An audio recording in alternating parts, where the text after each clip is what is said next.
I guess two things.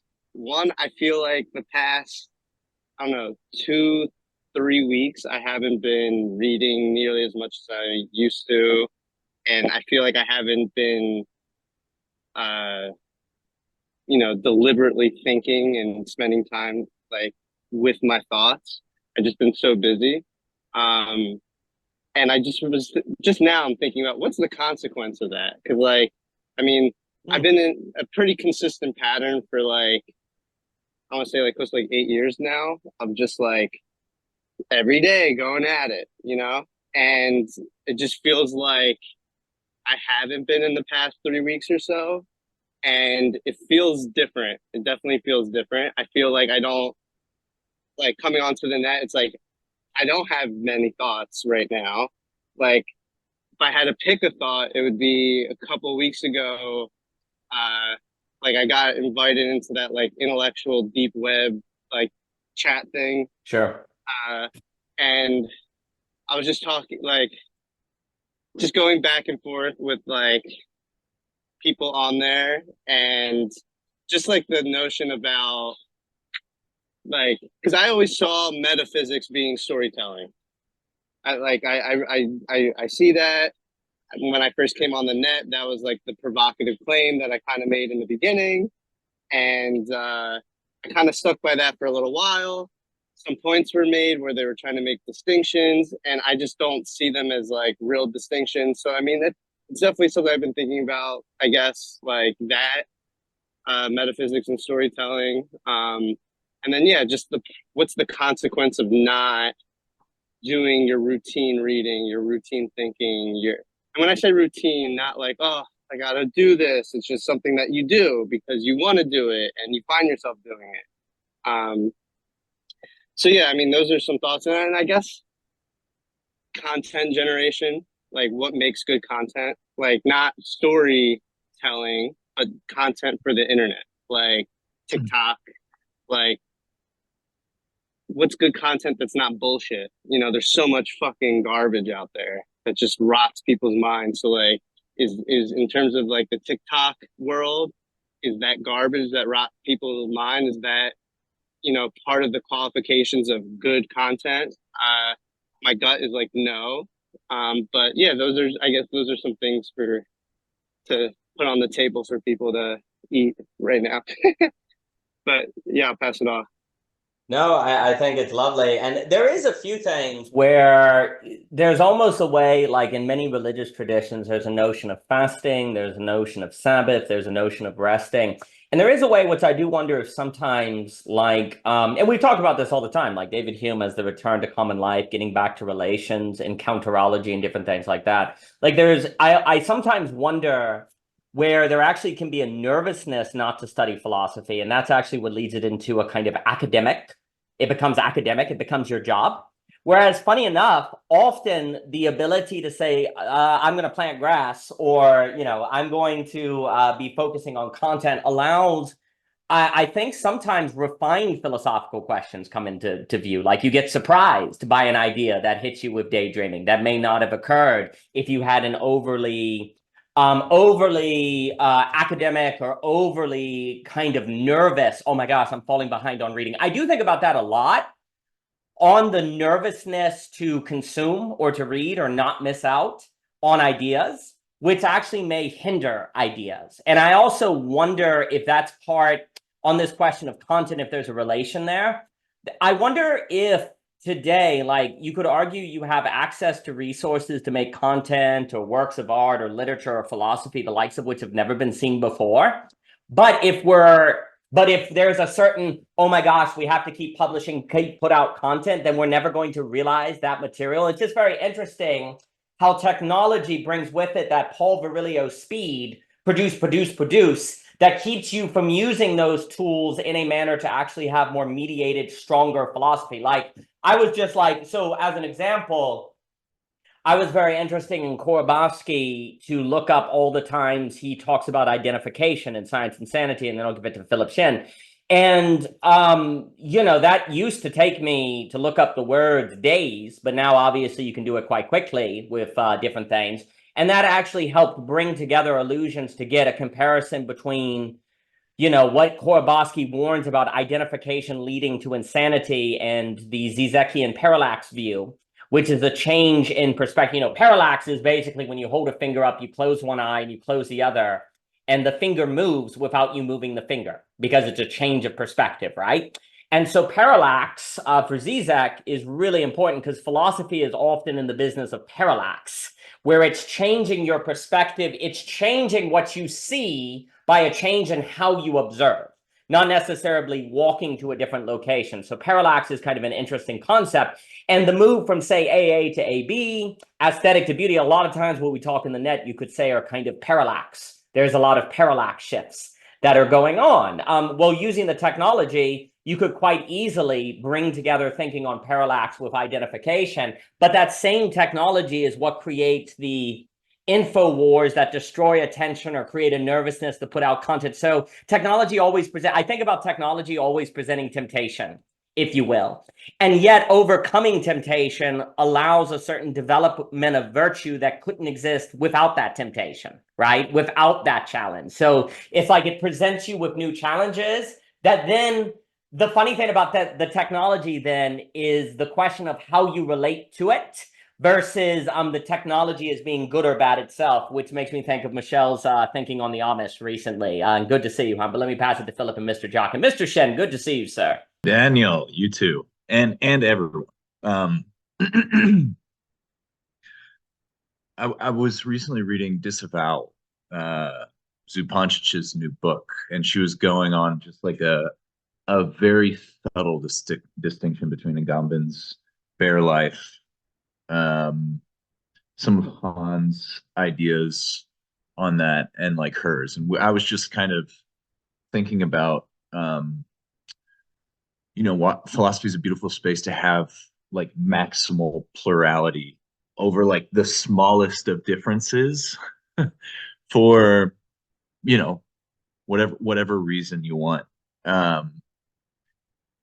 Yeah, I think, man, as far as the like daily routine goes, the way I kind of think about it is like, um, how full am I as a person when I wake up? And it's like, if my main libidinal energy isn't going toward possessions, it's more like becoming a source of peace, a source of bliss, a source of philosophical, love of wisdom. Uh, I think sometimes it could be like of great benefit to those around me, and then it becomes about setting like a limit for myself. Like I think so much about that intersects with Vervaeke's work on grip, finding what optimal grip is like. So maybe like Daniel uh, needs to read like 6 hours to scratch the itch, and for me it would be like 5 minutes. And to also know like what's this old saying like it's Star Trek thing like universal laws for lackeys, context is for kings. And I actually had a time recently. There was like a family gathering, and one of my family members called me out because there's like very few times when everyone is together. And we were having a breakfast at like 8, and I was like, "Yo, I want to read and like get a pump in. Can I show up at 8:30?" And they were like, "Dude, what are you doing? Like, why would you miss this time for that?" And like a small part of me is like, "You don't want me to get smarter and stronger?" And another part of me is like, why would I even suggest that? Like so that offered like some interesting self-critique. And then as far as the content goes, man, I'm super interested in just like, are you chasing a bag or not? You know? And it's like this takes you all the way back to kind of Socrates, what he was talking about with the apology. Like he does go into um people being like, do you charge a fee? And who will you talk to? And he's kind of like, no, I don't really charge a fee. I've taken on sort of like a life of poverty, and I'll talk to anybody. what I often think happens with these, and it's just super tricky because it's like, where are you going to get your money? How do you get your money? Is it possible that that space is completely foreclosed? And it might be interesting to note that there are different algorithmic dictates in China versus America, specifically when it comes to TikTok. So that if you do try to put out a certain something and you find it, whatever you want to call it, shadow banned or downregulated, I I would be very interested to see like what philosophical content that a large swath of liminal web members could agree is a boon to uh, the world that garnered like a large TikTok audience. I'm skeptical. I'm very skeptical because it seems that there's a conflict. Well, a twofold conflict. The one that's kind of happening in society is between man's desire to have harmony between power and inner peace. And secondly, it seems as if the medium is antithetical to the ethos of the liminal web. Maybe it could be used as like a bridge. I don't know. But I would think that there's, I don't know, for my 2 cents, there's much more possibility in kind of spreading in real life than through TikTok. I also think like real life is going to be around longer than TikTok, but that's just, bold prediction. That's all I got. I really hope that real life is longer than TikTok. It'd be really awkward if, what's that Athenos story where it's like the obelisk or a computer in space and says, let there be light, and it's like a cell phone with TikTok floating in space, and that's what says, let there be light, and the universe begins again. That would be really awkward, like that classic sci-fi story. So that would be weird. I'll pass it to Jockin and Luber. And yeah, there's a few things that come to mind. First off, on what you were saying about, again, like I was saying, I've been trying to, I reserve thinkers. Like I've heard about Terence Deacon for a really long time with the incomplete nature. Emilio has brought him up and et cetera, so forth. But I usually try to wait till I approach certain projects before getting into that thinker. Otherwise, you get into everyone all at once and then it all kind of splits apart and you never finish anything. But as I've been looking at Mr. Deacon, he's very interesting because what he wants to emphasize, first off, he definitely speaks about absence and lack similar to the ways that we do. And he wants to locate what he calls, he's trying to explain how entropy creates negentropy or creates order. And what he wants to say is that entropy creates constraint, and constraint creates work. Work creates constraint, which creates work, work meaning use of energy and so on and so forth. And so constraint generates order, and constraint is a product of entropy. Now, this is very interesting because constraint is something that's in a thing and not in a thing at the same time. Right? Like my hand entails its constraints, but the constraints of my hand are not, they're in my hand, but not in my hand at the same time. Right? And basically what he wants to say is that without constraint, there's no order. And one of the ways I think about like habits or disciplines or different things is basically you require constraints for your life to have order or to have like any sort of meaningful work. But those constraints for most people are externally imposed by your job. And actually that means your order is then alienating. And if you want your own order, you have to create constraints for yourself, such as I'm going to read philosophy, even if nobody pays me for it. But that means you get a kind of ordering to your being, but one of which other people don't understand. So I think that's one of the tensions that have to be navigated, or one that people can feel like you're making bad trade-offs or you don't care about people or stuff like that, right? Now, there are ways that one has to negotiate and navigate those things. But it's very interesting that in order to have constraints and order, that is not simply leading to various forms of alienation or having your order be something external to you. You have to impose them on yourself. Like that's what's very interesting about mind constraints, mind as a vector. We have to create and choose the constraints for ourselves. Otherwise, we do not have order. And basically, you don't have form in that sense either. And it is interesting to think about form, a formulating principle, a lack as a kind of constraint. And yet it's weird because the constraint is also not there. It's there and not there at the same time. Lack is not nothing, right? And it's funny how, in some respects, disciplines always have a certain there and not there at the same time, right? The thing you're disciplining for is not there. That's why you're disciplining for it.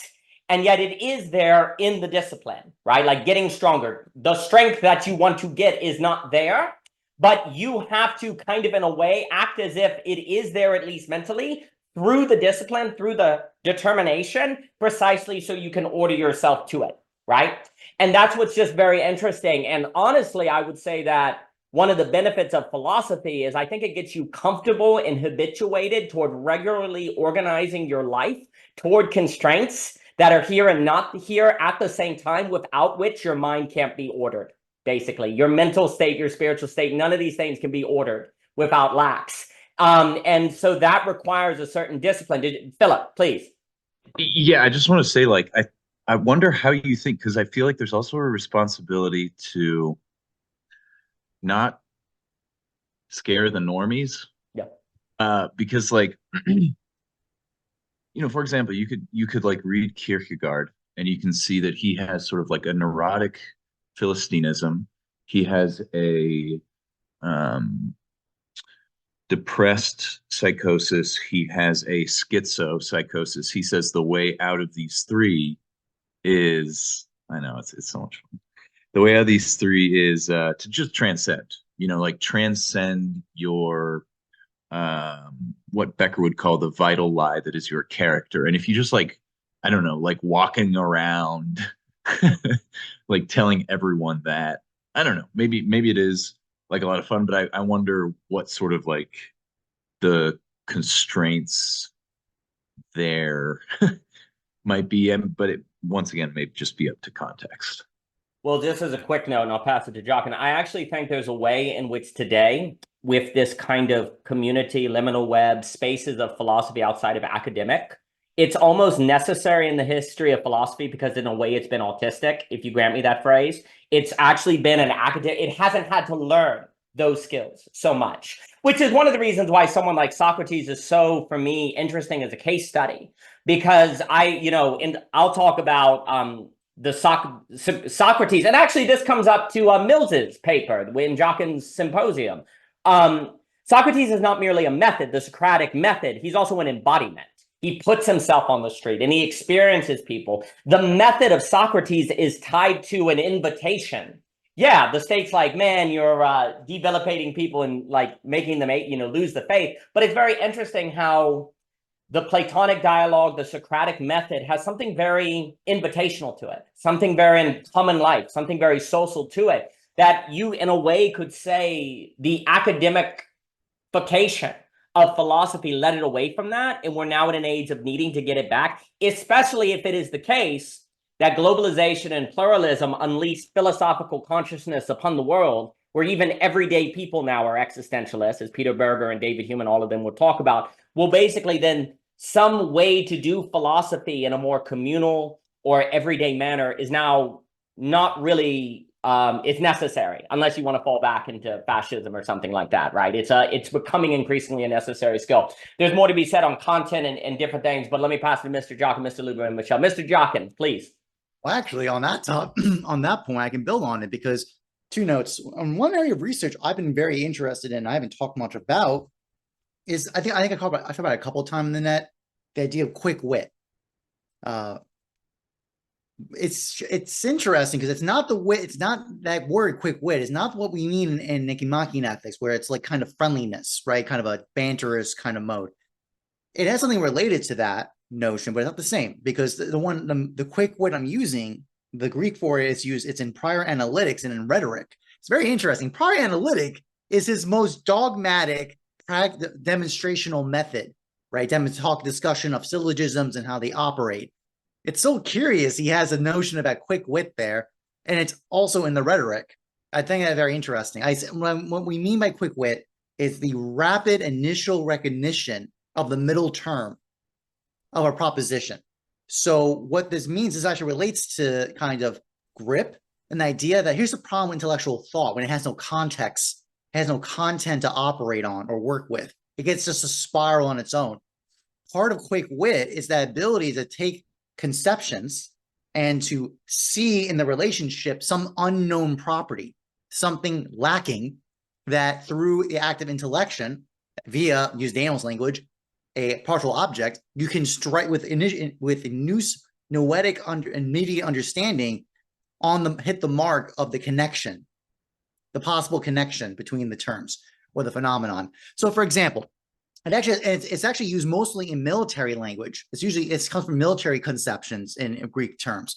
So the idea is that responding to the opportunity, to respond to the circumstance in front of you in a way that's with ingenuity, shrewdness. There's all different ways language would talk about it. So actually, Luber, your point about kind of taking, it's almost actually Aristotle's account like this is to say, actually, the point of philosophy is to get you equipped so you could be ready-handed. You could be ready at hand to respond to the conditions of the marketplace. But that'd be one way to talk about it. Like, and it's true because in the sense of like, the problem is generally we've kind of been captured by certain quantifications of metrics for marketing.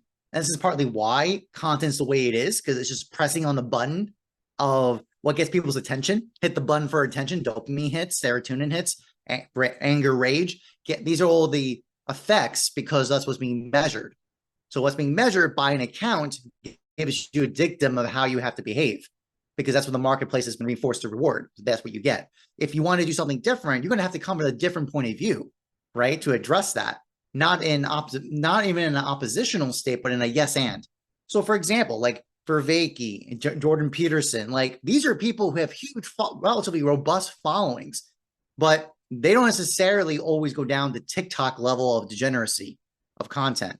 So I'm chewing on that because it's so that I don't think the kind of philosophical project of basically the kind of schizophrenic disconnection from reality, like that's the problem with philosophy when it breaks, completely shatters from connection to common life by, as Daniel's and Hume, or just kind of like a deeper interpenetration of the daily life with it. Now, to be fair, the assumption always was in philosophy this was supposed to be basically leisurely leisure activity of the already resolved. You were slave-like, you need to get money. That was just a fact. So we have to kind of mediate that with that difference now.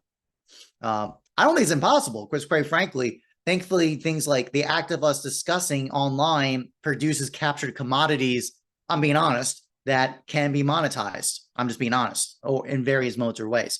It's actually much easier nowadays to monetize thought than it ever was before. It's not impossible. Anyways, that's just a riff on a point. I think a larger point I want to point out, though, just kind of part of the larger point, beyond what I said about basically quick-wittedness as the readiness to immediately catch the middle term, that's dependent on your account.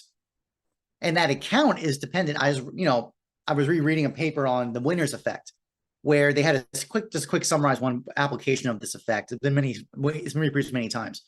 This one had basically two groups of people subdivided by their self-label as lucky or not lucky.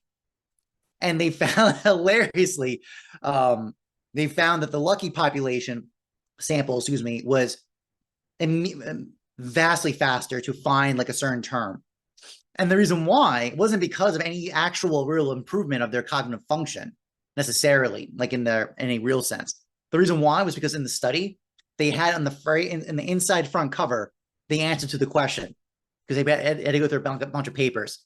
What's actually really interesting, what's interesting about the conclusion of that is the idea when you're in a winner effect, your lens of perception is way larger.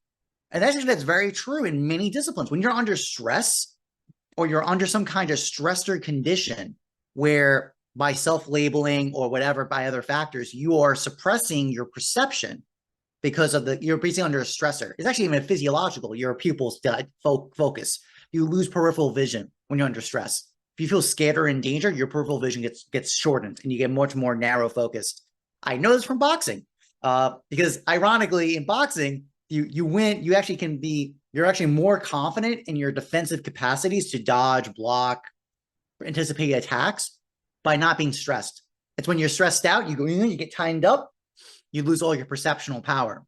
You can't perceive things as easily, especially things like peripheral vision, motion, things like that. So That's a physiological example. There's an example from the study on finding an answer from a newspaper where the answer was right in front of you, but because of a winner effect optimistic point of view, you had a way more wider range of account of reference. You can see more clearly versus the stressor person who did not. That leads to basically the mode of account. Like, for example, like a pet project of mine now in after my lecture course on beauty and Plato is the question constantly: if all the projects and objects of philosophy have been towards goodness, what happens when we switch it for beauty and make the positive claim that beauty is somehow co-mutual with beauty, with goodness, but beyond goodness? Basically, if you take that proposition, what are the consequences? Just holding that in your mind as you just operate through things like basically, what is a beautiful economy? What is a beautiful conversation? What is a beautiful, like, etc. What's a beautiful organization under this parameter? What's a beautiful friendship, right? That's not the orientation of willing the good of the other, switching the beauty of the other. Like, just that change of proposition is an account. And then when you bring into that's the point, is that you don't have the answer yet, but that kind of quick-wittedness would be holding that account in your mind. You're kind of ready to respond to the circumstance that presents itself. So it's a little more nuanced, because in Aristotle, like, is this phronesis? Is it not? It seems like it's not, but the problem is the Greek use is different. The cleverness is used there is different than the one I'm referring to. So I have more work to do about that. But I'll just kind of I'll close with that, because I think the key note is very interesting, is that for Aristotle, he did have this sense of quick-wittedness, where it was so deeply attached to the highest level of demonstrational sciences, right, of syllogisms and reasoning with that, but as well as in rhetoric, which is the on-the-ground persuasion of people in public and private conversations. I think that's quite telling, in my opinion. I'll leave with that. Divine. It makes me think. I've been reading military strategy. I've been and Michael, good to see you, sir. It's always a pleasure. There's a military strategist named John Boyd. It's very interesting because there's a number of people I've been very taken. They're basically arguing that the greatest paradigm shift in military warfare has occurred over the last 5 weeks, with upgrades in joint warfare that is as significant as World War I in the introduction of new bullet technology, Civil War. Like, it's a really, really big deal. And it's basically because they have figured out how to develop drones they call them, I think, suicide drones, that are able to basically swarm aircraft carriers, tanks, and take them out. And, a tank that may cost, I don't know, $10 million, probably more than that, you can easily destroy with $5,000 of drones. And this changes everything, because what it means is that all of the military backlogs of technology, like all the American companies, all of the stockpiles of military weaponry that most nations have are completely obsolete if this change has truly occurred in technology. And they were also, and it's just very interesting. But the Smith, and a military general, the previous CEO of Google, they actually had a paper on it too, I believe, in Forbes, that was just kind of warning. They're like, hey, the paradigm of military technology has changed insanely profoundly as a result. And it was kind of an unintentional black swan event with the Ukraine-Russian conflict, because Ukraine has developed these drones. Ukraine's probably going to be a leading producer of drone technology that will even rival the Chinese because of this war. And America's like, oh crap, you mean to tell me our multi-billion-dollar like aircraft carriers are sitting ducks now? Oh, and it just means the rush to the bottom of economic forces are going to just have incredibly large arsenals of drone technology that are just going to be unleashed. So, not to be disturbing, but it's very fascinating that this has occurred. But but the reason I bring all this up is there's a military strategist called John Boyd, and as you were speaking about wit, it made me think of his OODA, OODA paradigm. And what the OODA is it's observe, orient, decide, act. And he's like, all military generalists need to observe, then based on the observation, orient themselves to the field, then decide what to do in the field and act. Now, it's very basic, but it's a quadrant structure that is actually quite useful. But the key term in it is orient, which is also the most mysterious. Because he says observe and orient. You're like, well, what does he mean by orient? What he means by orient is realize the character and quality of the field that you're in. And that makes me think of wit as you're describing it. When you go into a social arrangement, You need to observe. So, you were talking about being afraid. Like if you can't, you have to start with observation. And if you're afraid, you don't have to have good observation. So your orientation is almost doomed from the start, right? So you have to be able to observe. But then this is the tricky move. As you observe, you have to be able to detect the invisible form, if you will, that you should, the middle term, that you should orient yourself to, make decisions based on that orientation, and then act according to that.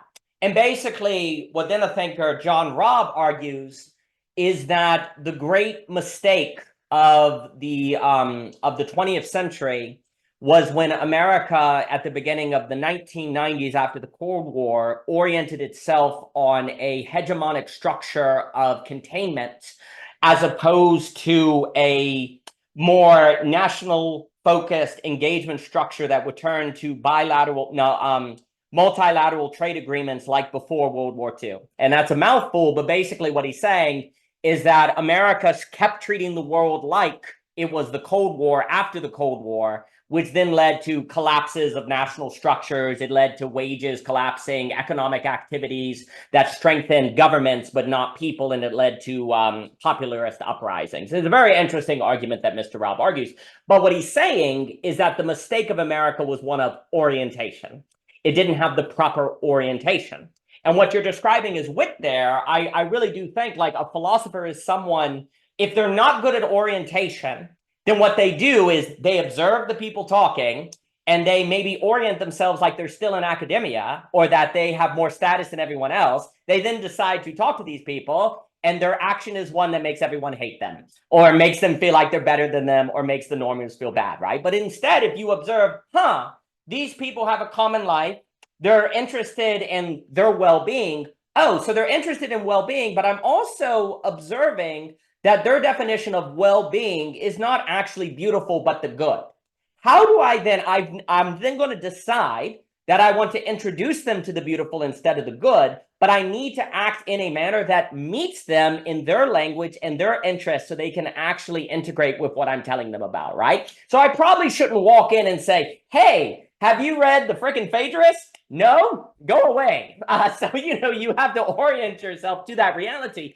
How do you bring them to the Platonic dialogues without pouring it from the top? We talked about that a few weeks ago with Wilson, right? How do you bring them into Plato without talking about Plato in a sense until you can time it, the philosophy of timing for our Mr. Rivera, to see that then bringing in philosophy would actually then, there's always a question of orient yourself to, are these the kinds of people that if I directly say the name Plato, it will alienate them or will that actually excite them?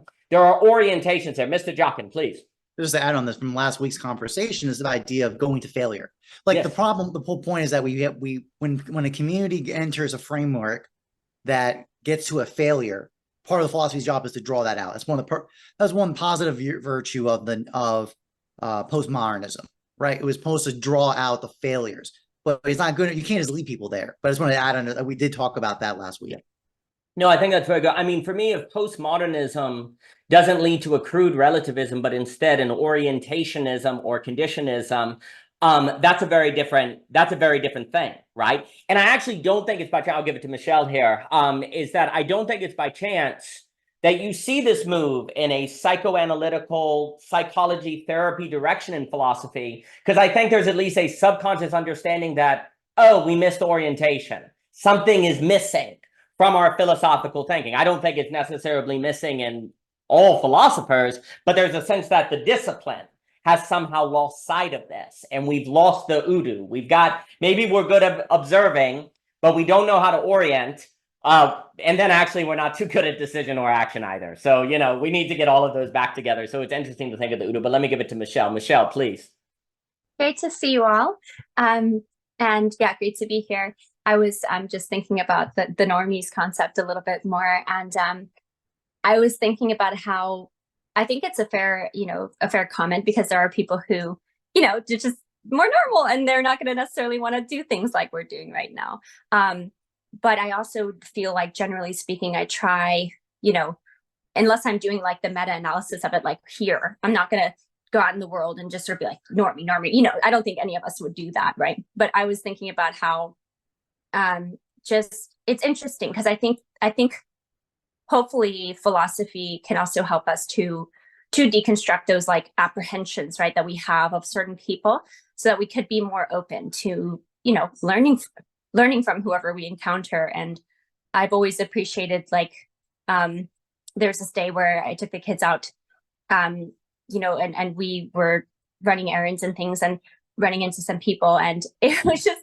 ran into a bunch of older folks, and it was just nice to talk to them and hear them, what they shared, or pictures of their dogs or whatever they wanted to tell us about. And it is cool though, because I think sometimes those little moments remind me a bit more of like fiction somehow, even though they're like very real situations. Because like people will say things like one gentleman, Mr. Simpson, was like talking about, you know, oh, you know, my grandma was a midwife, she had 9 babies on the kitchen table, you know, just things like that just kind of pique your interest, and you're talking with them. And I think that, you know, again, I think hopefully philosophy can kind of, it kind of reminds me a little bit, like, obviously this can be used in very negative and bad ways, but it makes me think a little bit of like the Apostle Paul, where he's like all things to all people, that kind of idea, like this concept that you can be something for every person that you encounter, because of the openness to the fact that maybe you'll be surprised that they teach you something that even then, when you know, generally they wouldn't necessarily do philosophy. And like I was saying in the comments, it's like sometimes too, I think that invitational spirit, it's surprising how many times people actually want to, like, they get excited and they want to talk about stuff, you know, they're like, wow, like this is cool. But sometimes it just leads to crickets, right? Like nobody wants to engage, and they're just kind of like, oh, like you're always bringing up the deep stuff, whatever, like people make comments, you know, and then just like grow with that and realize like not the time or place to kind of keep pushing with that. But yeah, I think in general, it's fascinating to kind of have that, like, really be able to cultivate a way in which you still value it, like you still value the kind of rigorous nature of thought, and, you know, like engagement and being challenged or thinking things you hadn't thought about before, in it live even, but also not sort of closing off the other simply because they don't, you know, and assuming you can't learn something from the other. So yeah, there's just a little comment I wanted to add here. No, I think it's very good. I think it's very interesting because, you know, it seems like we go through phases. Like there's a period, like I've had experiences where there's a way in which practical people can think they're better than philosophical people because they're practical, not lost high in the sky. And you're reading these books and they're not down to earth. Or business people, we're making money and what are you doing, right? Or STEM people, you know, it's very interesting how human beings, it is very, very difficult. And then I'll give it to Michael. It's very difficult for the human to not believe that what they do is somehow what everyone should do, and that the most to be learned is from them, if you will, right? Because, you know, you'll have conversations where, you know, you'll be talking about a book and someone who's more practically minded will nod and will say, so are you going to be a professor? As if that, you know, as if like, why would you be doing this, right? But then there's also the philosopher person that could be like, how can they be talking, like they're not even they're talking about freedom and justice and, you know, voting and elections, and they've never even asked what those things are, right? And it's almost, that's where you just as a society are oscillating forever between these different, you just have an age where abstract reasoning is high, and then the next science is high, and next practicality, and just goes on and on and on and on. And that's where I think, you know, Hegel or, you know, again, I've been going back to the parallax view to bring it with Korobowski, this real deep identification of otherness, of saying like we entail otherness is very important, because then you always are kind of trained to be open to the other, right? If you really get that dialectically, eventually abstract thought has to pass over into the concrete, and that the concrete passes over into the abstract, that the philosopher passes over into the businessman, I really do think that deep identification with otherness helps one not create those hierarchies. It really helps you not do that. But then to identify with otherness as such, I think can be psychologically difficult. There are various psychological difficulties that can come with that, because, you know, otherness, you don't have a stable state. There's a certain, I think that leads into various forms of psychoanalysis. But let me pass it over to Michael here. Michael, it's good to see you, sir. I hope you've been doing well. It's great to be here. It's good to see you all. Great to be back. Yeah, I think I wanted to double click on something you pointed out, Daniel, the sensing that philosophy is moving towards integrating the psychological. And you know, I feel like the TLC is definitely picking up on that. Like, I saw Paul Vanderklay released a video like last week or something where he was talking about how the TLC is moving in a direction where belonging is becoming like a prescient, salient like orientation for people. And, you know, even people who are like very philosophically minded and, you know, very like prolific thinkers are thinking about like things like community and otherness and like, you know, orienting towards the good, the true, and the beautiful, instead of just, you know, breaking down complex physical arguments or you know, things of that nature. And, you know, I think there's like a lot more thinkers who like that's like a core part of their life. Like, I think about like someone like, you know, Brendan Graham Dempsey, who like, you know, I don't know him personally, but I know he like runs like a retreat center, and, you know, he does a lot of like, you know, different types of practices. And I think practice is also something that a lot more people in this corner are interested in instead of just abstraction. Like, I think they recognize the dangers of kind of, you know, just purely being in philosophical abstraction and it not being grounded and rooted in something real. And, you know, for me personally, like, I am, you know, going into counseling, and yet still, you know, see the value of philosophy tremendously. And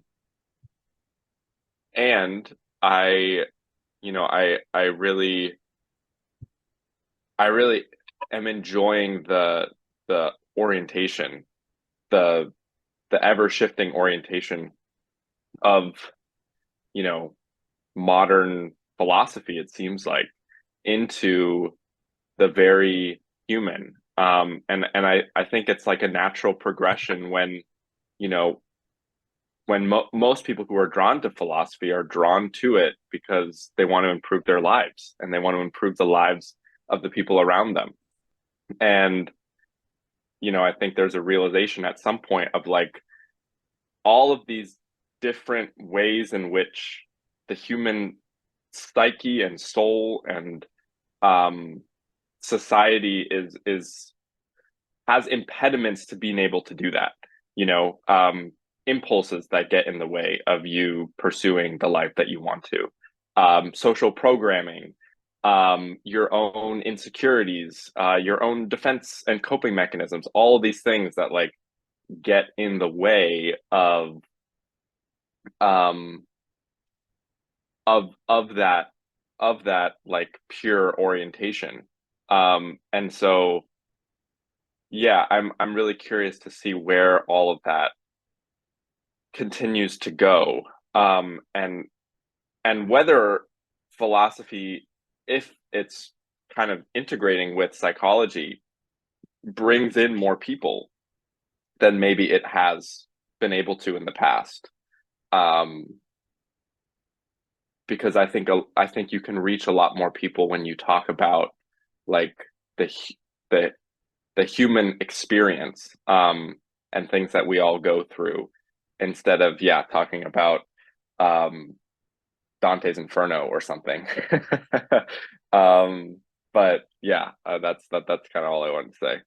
No, wonderful. I think, and I'll pass it to Philip. So there's a few things that come to mind. You know, going back like onto this idea of content creation, there's a way in which I think it is important to be in the business of, say, you could say cultivating orientation, cultivating beauty, cultivating wit, et cetera, so forth, versus creating content. The issue is that there's something about content creation that sends signals to gather people for precisely figuring out things like orientation, or to actually kind of work, or like there's something about community. You like, how do you create a community? Well, you need signals, right? You need something like marketing. You have to somehow run into people, right? And so there's a way in which you have to create content, like post videos on YouTube, precisely to send signals to create community, because there's also an idea that there are certain thoughts, certain practices, certain orientation, certain constraints, certain habits, certain disciplines that are only possible with other people. And so if you don't have signals to bring other people, there's a whole horizon of possibilities that you can't explore.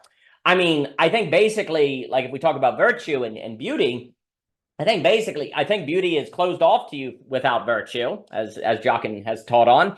And basically, virtue can only be trained in relationship. Otherwise, you're probably just in the imaginary. We're all pretty good people when we're by ourselves, right? And we're all pretty good people when we're like people similar to us, right? But when you actually have to encounter the other person and the surprise, that's when you really cultivate virtue, right?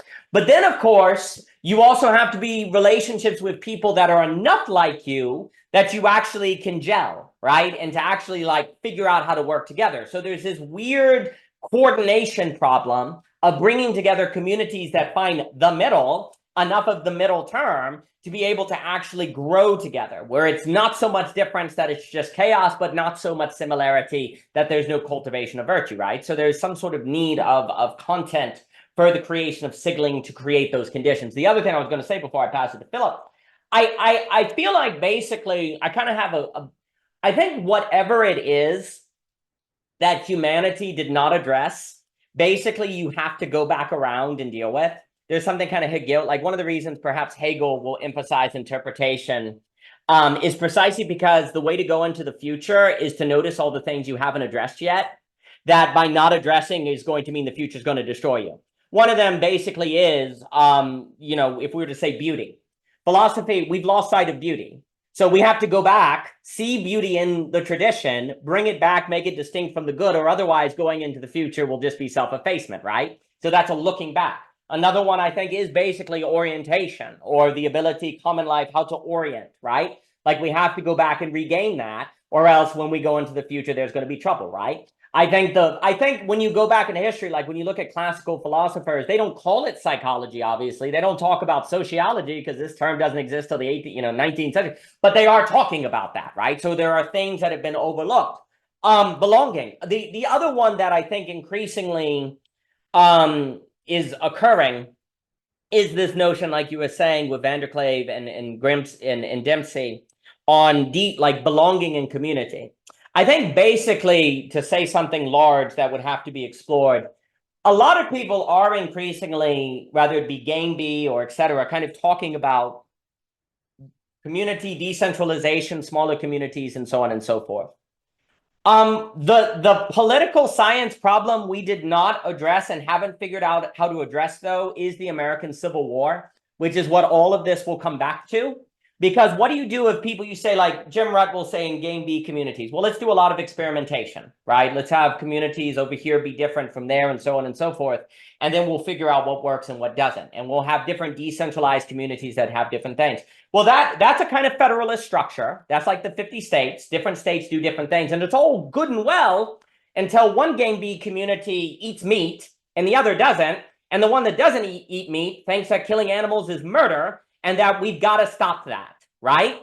Like the problem is we haven't figured out how to do decentralization with moral real once the unethical emerges. And that's when everything blows up time and time again, is once that occurs. And Mr. Rivera, I think he just finished his presentation. Good to see you, sir. So the moral real shows up and ruins you every time. So for example, let's say everyone agrees that eating meat is evil. All right, so we're not going to do that. So no Game B decentralized community does that. And Mr. Rivera, I enjoyed the distinction between quitting and giving up, and I hope the presentation went well, sir. And so let's say everyone agrees to that. But then you have one community that says it is not unethical to do deep fake, pornography of, say, other people's spouses, right?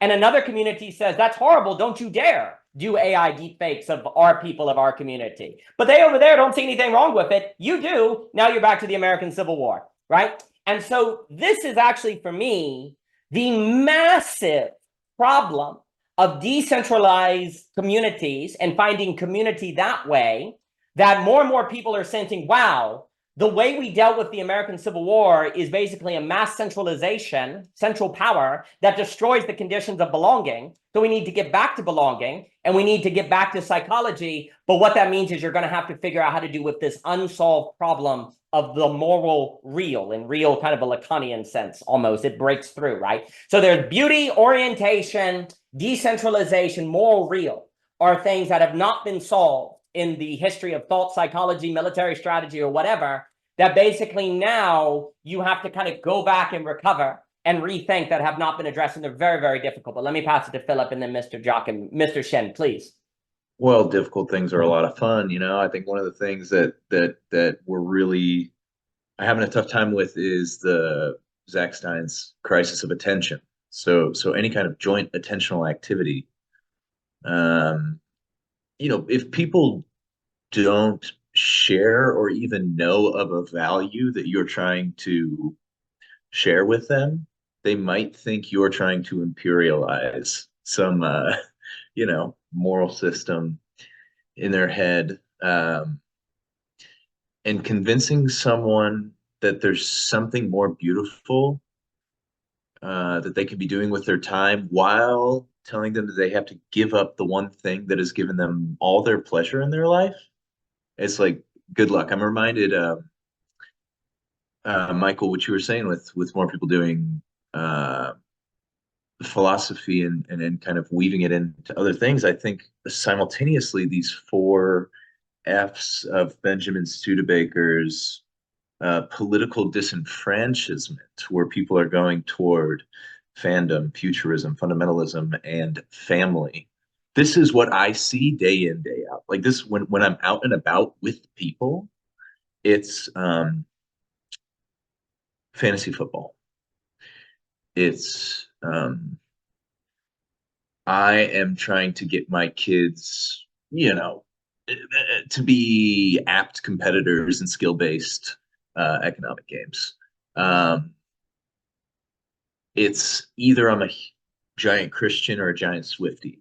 And then it's like, NVIDIA is going to save the world, And it's like, these things are like, oh, okay, cool. Do you want to talk like how philosophy can deal with that? You have the conversation, and then they go back into the habit, which is mediated through the attentional economy. And like all the things that were said before are just like poof.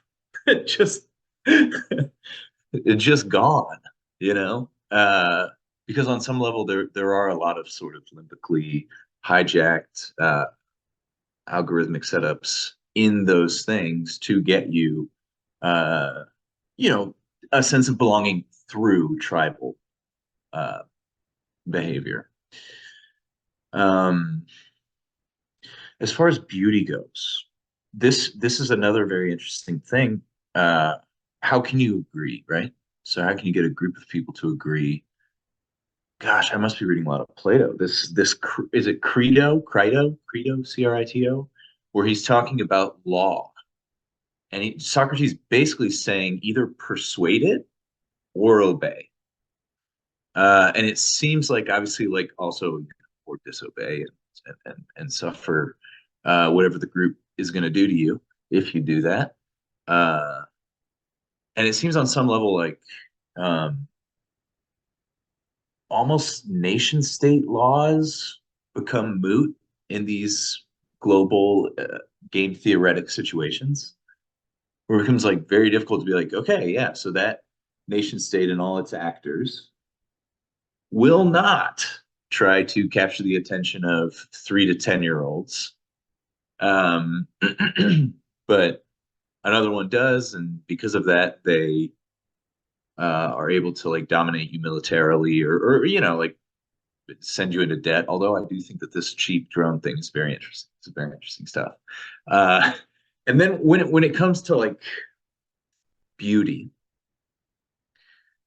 to take a vulgar example, some people believe a visible six-pack on a human body is considered beautiful.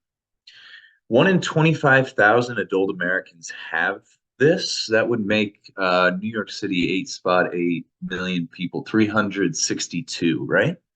362 people in New York City out of 8.8 million. Beautiful under one metric, right? What happens if you get to a point in the society where you know, it would be like this, what you talk about sometimes, Garner, with like you're standing on your head or something like this, where like literally the super minority, which might be like, I don't know, someone who just arbitrarily has a six-pack, also can speak about different philosophies, also has a job, also isn't on hundreds of pharmaceuticals, etc. Like so forth, you know, like what we might call an ideal body that has all these different inputs.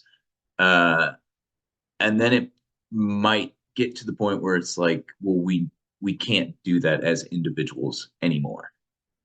Like what we need is a society that's set up to incentivize all, you know, making all these beautiful things available for the masses. So, well, do with that what you will. As long as that supra individual is like posed like Shakespeare always is, with the weird D shape that he does leaning over and all the picture that apparently has like Messianic symbolism, then, you know, it would be perfect. And somehow that proves that he's like the Earl of something or something, right? Like all of those theories and different things. No, it's very interesting. I'll pass it to Mr. Jockin and then Javier. I mean, there's one way where, and there's a way too, where when you're talking about these ethical differences or these kind of differences between people, like one of the reasons perhaps like philosophy, you were talking about tribalism. I think also ultimately it means that there are inevitable political trade-offs that have to be made between communities that suggest something like philosophy is needed to understand and see different values. And then you need psychology and work on the psychoanalytical to be okay with living with other values and with your own values that are not necessarily objectively based or not in the same way that they traditionally were by, say, belief in God or something, right? Like there's a certain destabilization with existentialism that is inherent with pluralism that seems to lead to this combination of philosophy, value, beauty, psychology, and all these things together, because it is interesting. There's something about, if we just speaking of psychology generally, there's something about that without philosophy that's problematic. And then there's something about philosophy without the ability to go into the psychoanalytical that's problematic, right? And I think that's because philosophy today is increasingly, it basically has to have something to do with otherness, relation, surprise, unknown. And that's always kind of relational to some degree. And the relational is the realm where the philosophical and the psychological bind together, right? And you have to kind of think those things together. And I think also like the ability to kind of deal with that and to think that is very important. And then also it may suggest Mr. Rivera's presentation on the need to, there has to be some sort of, what do we give up to make pluralism work so that we don't quit on pluralism? What needs to be given up between people? Well, that's almost a philosophical value. And then you have to be psychologically attuned to be able to handle the giving up. But let me give it to Mr. Jockin and then Javier. Mr. Jockin, please. You know what's funny, Daniel? So actually, okay. So I agree with you. I'm very excited for when Belonging Again goes over the note of the Civil War. I'm very interested in it as a personal interest, political interest. The Civil War, Civil Rights Act development, that period of time, we're still dealing with the consequences of those developments. Yeah. I would say I almost want to make an argument there. It's a continuation of the same logic. It's the same period. And we're still only now starting to reconcile with the consequences of those developments. I'm very curious when you publish that. But another note, because remember the preambles for the Civil War, one of them was the issue of nullification, right? That whole pretense that the government, the local communities, right, had the right to, if they felt like the overriding superstructure violated some core principle, that doesn't apply to us. We can just ignore it. We can nullify it within our boundaries. That was one of the contentions, setting it up for the Civil War. One of them. Okay, I say this because it's almost like we've had the inverse happen now. I call this it's the like terms of use tyranny of digital spaces.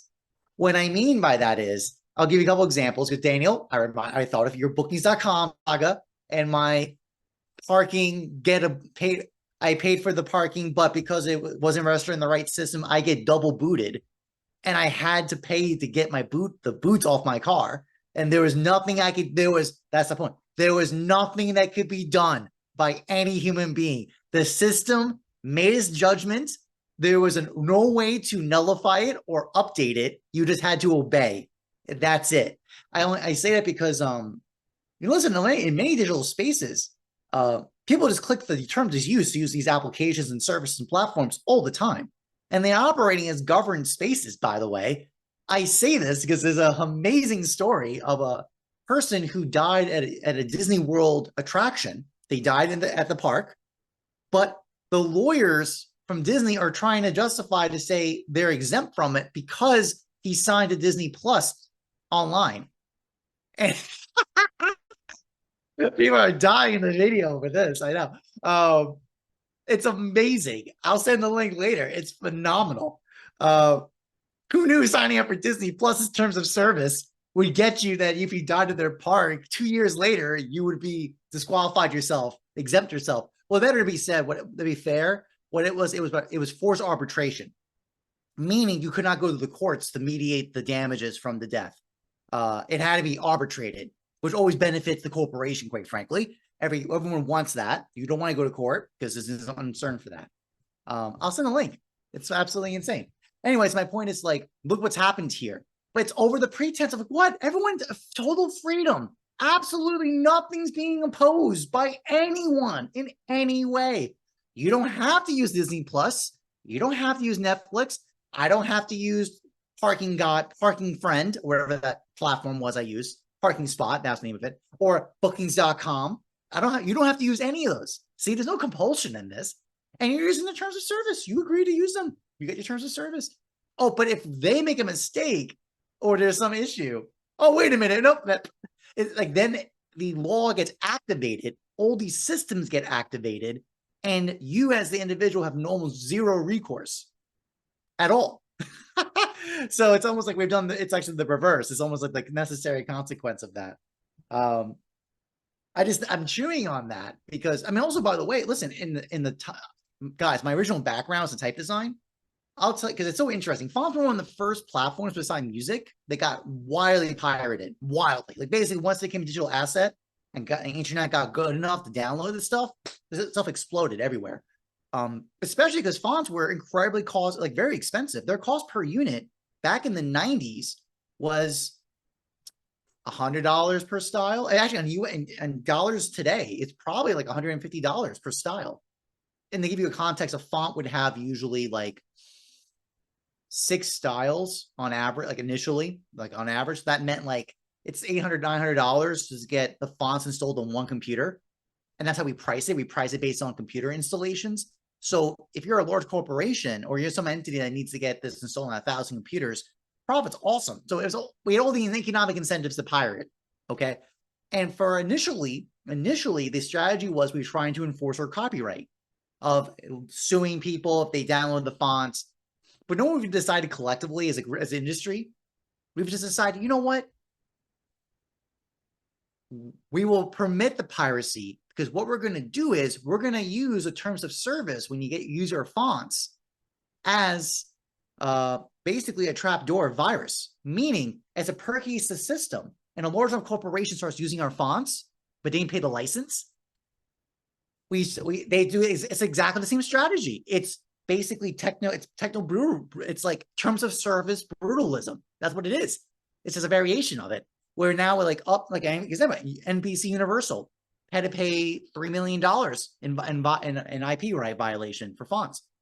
So instead of proactively enforcing our rights, we just retroactively activate it after the violations occurred, and then have the firm pay all the damages for that. And that works because that's the point. We're trying to capture. We're literally creating fonts as a capture device for large corporations. So it's kind of fun that way. I kind of like that because it's kind of like sticking to the man. It's like, fuck you, Disney. You didn't buy our fonts, and now we get to sue you for hundreds of thousands of dollars or a couple million. It's kind of cool.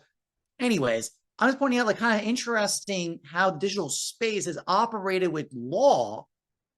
One would think interpret as like total Wild West, like everything's going insane. Everyone's like, there's no law. But because of terms of service and the mechanisms behind it, it actually has, I'm going to use terms of service brutalism. It's kind of like this operation where it's an optionality. It doesn't have to be enforced. It can be enforced at any time at the discretion of the entity. And then once it's activated, there's no choice in the matter. That's it. And it's almost always to the advantage of that one activating the terms of service. Thus why Daniel and co could not do anything. In fact, also this depersonalization of any kind of mediation of the logic. It's just a brutal logic system that's just operating. I also say that because things like for example, like smart contracts operate on that exact logic. Like you don't even need human beings to negotiate contracts anymore. You could like a kind of use of cryptocurrencies. One of the modes of it is to be a smart contract where there's no more human intervention. We're just going to agree that you do quantum of work that gets registered in the books, and then you get paid your coins. There's no need for mediation. There's no need for anyone human beings to get involved. No messiness in that. Anyways, I'm just chewing on this because it's a very fun application of how law and the internet and have kind of intersected with the laws of human interaction, human mediation. And it's causes, as I'm going to quote one more time, I just like the idea of it, terms of service brutalism, which is kind of this end result is the cause of it. I really hope that FU Disney is a bumper sticker on your car, and it's like terms of service brutalism. That's just great. I think that's really grand. Well, that's lovely. I'll give it to Javier. It makes me think, and Brandon, it's always a pleasure to see you, sir. And it makes me think on what you're saying. And yes, bookings.com is a great way to be sad. It makes me think, I was speaking with Michel Bowens. There's a French thinker, Bernard de Jubavel.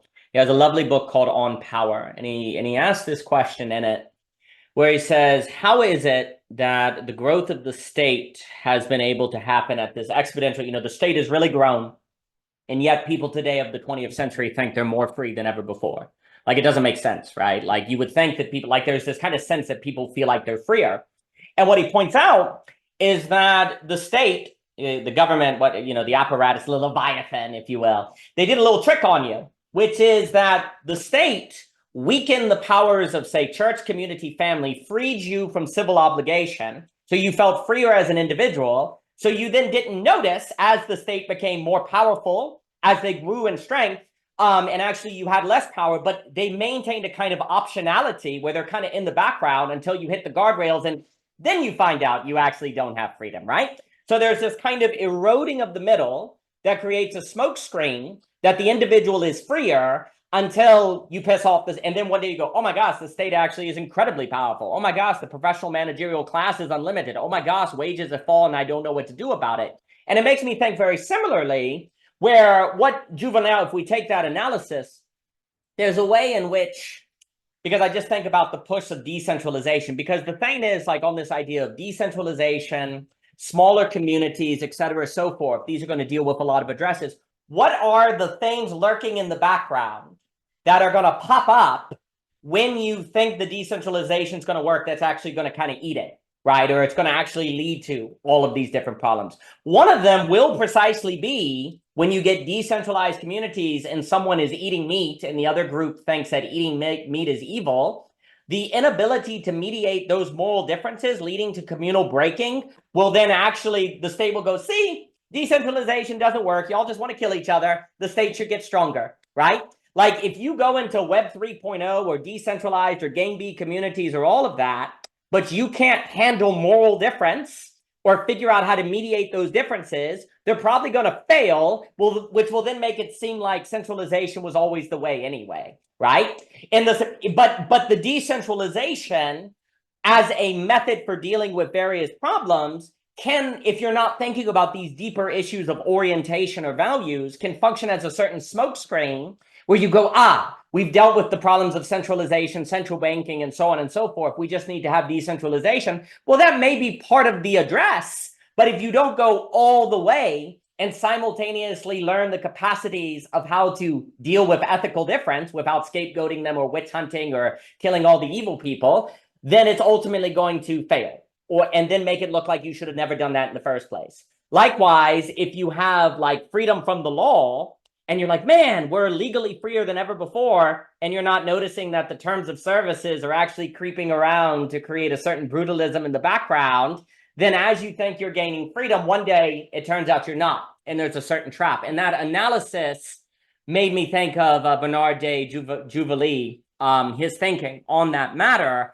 But then this is where, if ultimately the ability to handle some sort of ethical difference, which we all think we can handle, but is far more difficult than we realize, that then speaks to this need for a certain mixture between the philosophical and the psychoanalytical, and the ability to handle difference and to not turn them into someone you want to cancel or witch hunt or destroy. But that's really difficult. But if you cannot do that, then all efforts of decentralization are probably going to just be a smokescreen.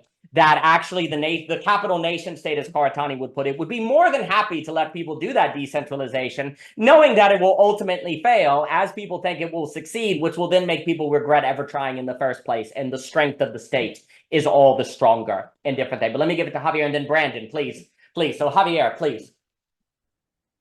Oh man, so like this totally goes in with like negative pragmatism, these concepts that I kind of constructed with, I told Jockin about them, like finite negative, limit negative.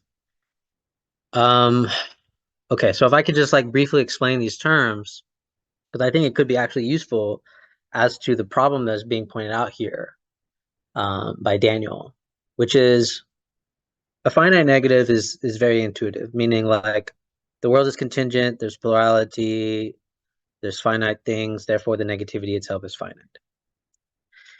However, there is this other term called the limit negative, which I call anything that is in the background of things, like it always persisting.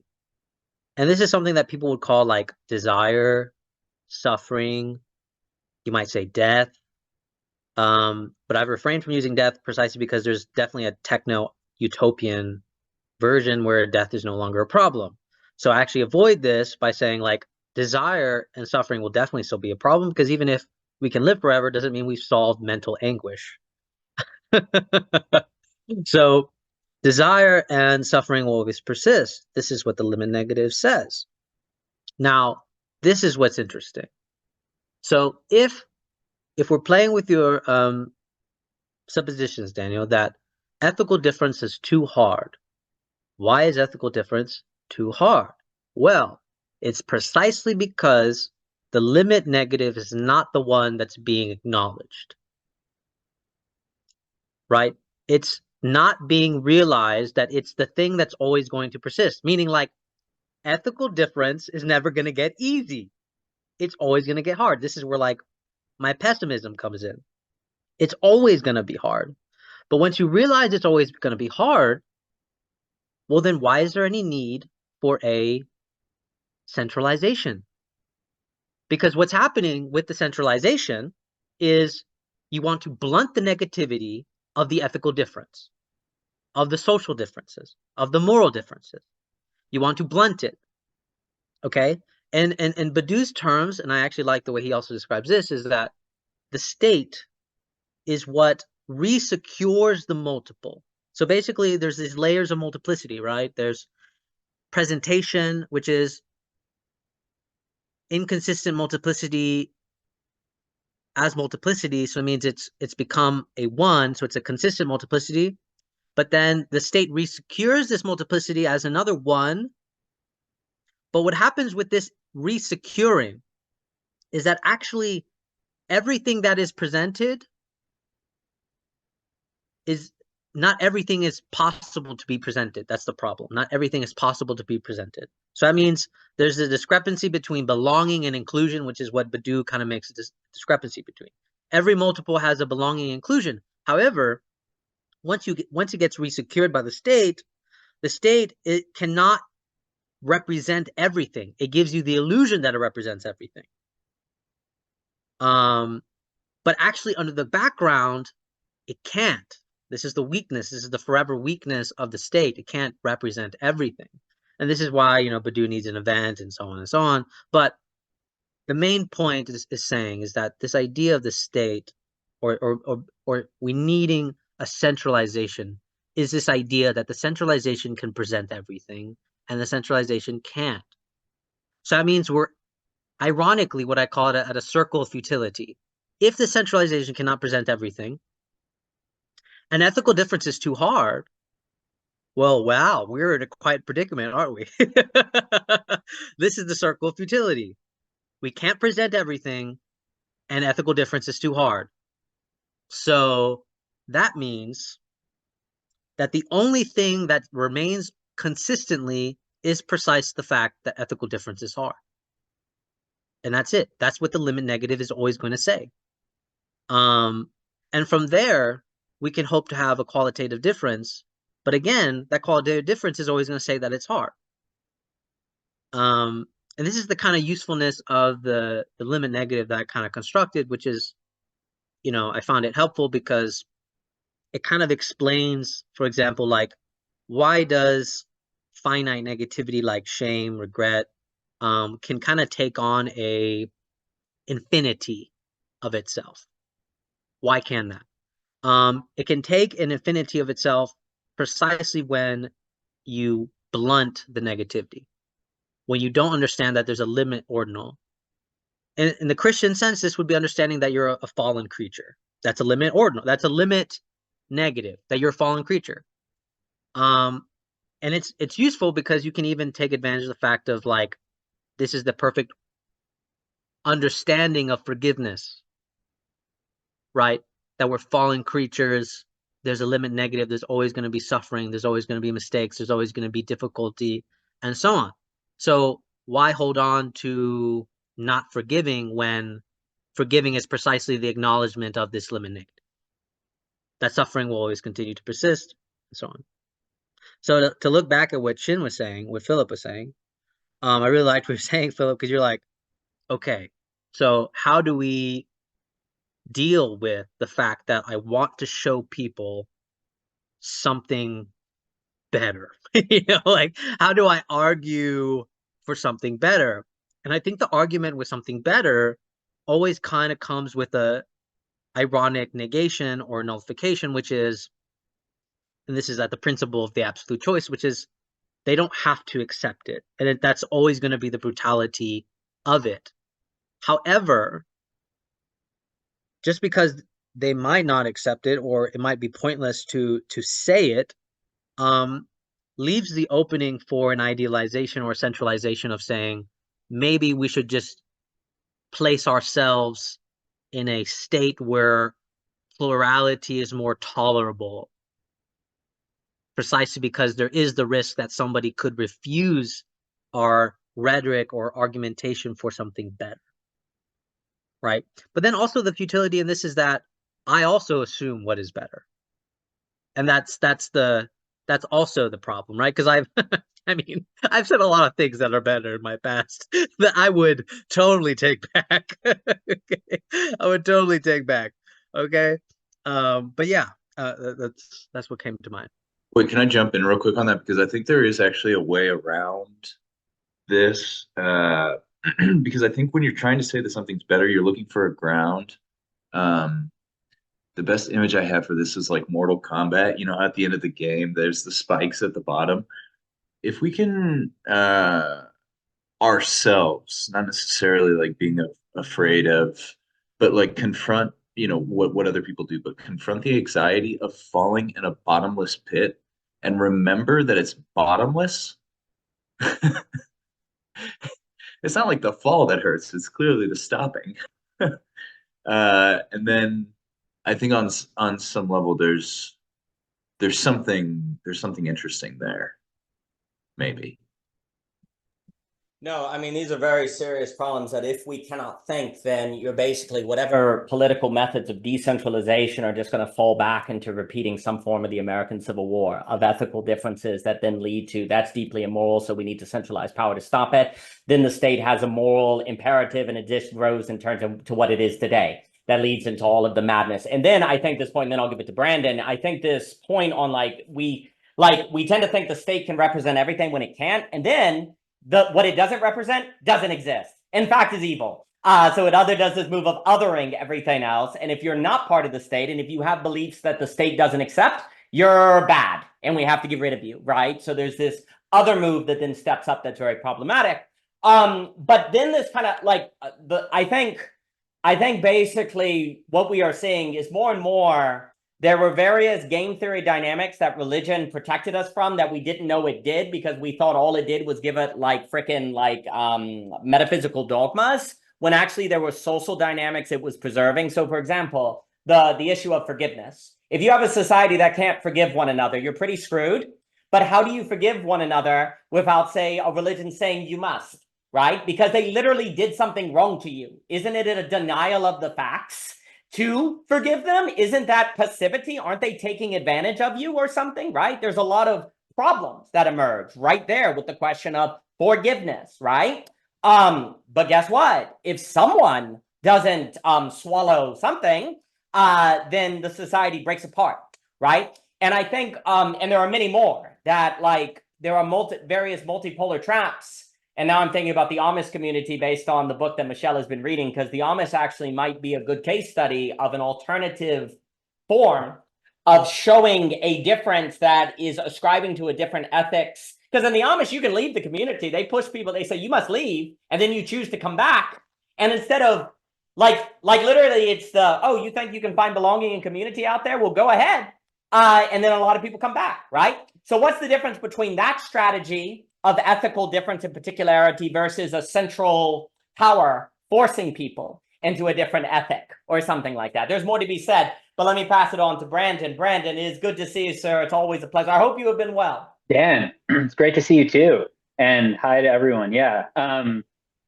So, I mean, when you guys were talking about 15 minutes ago, it made me think of something.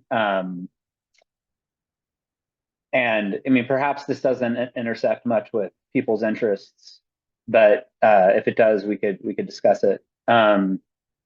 So one of the main arguments for political decentralization in the United States, and in Western Europe, I think, is that such decentralization, such political decentralization, would reduce moral disagreement. And at present, I think that argument is correct. If political power were decentralized, progressives and conservatives, people of different races and ethnicities who desire greater homogeneity would be able to sort into more coherent local communities.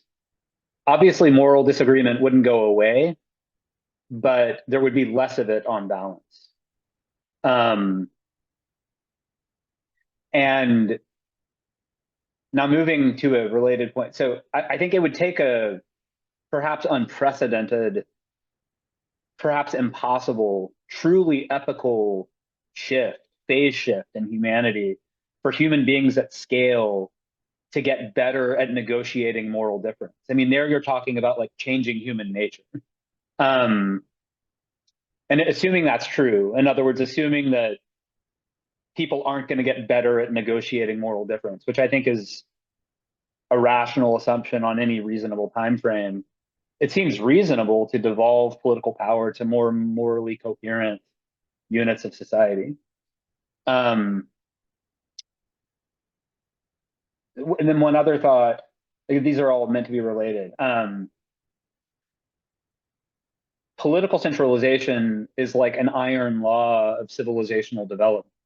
The cycle of culture civilization is that during the early phase, think ancient Greece in 500 BC, a culture starts out as politically fragmented, decentralized, but culturally united, and ends up politically united in like an empire, but culturally fragmented and incoherent. Think Rome, especially toward the end. It's pretty obvious that Western civilization is at the tail end of the culture civilization cycle. Political centralization, whether it's the United States or like the nation states of Europe or the European Union, but just insane amounts of cultural fragmentation and multiculturalism, even in comparative civilizational perspective, I think. I mean, the West has experienced rapid cultural fragmentation over just 2 generations, the likes of which I'm not sure have been seen anywhere in the world at any time in history. I'm referring to just basically the third world coming to the West, everywhere.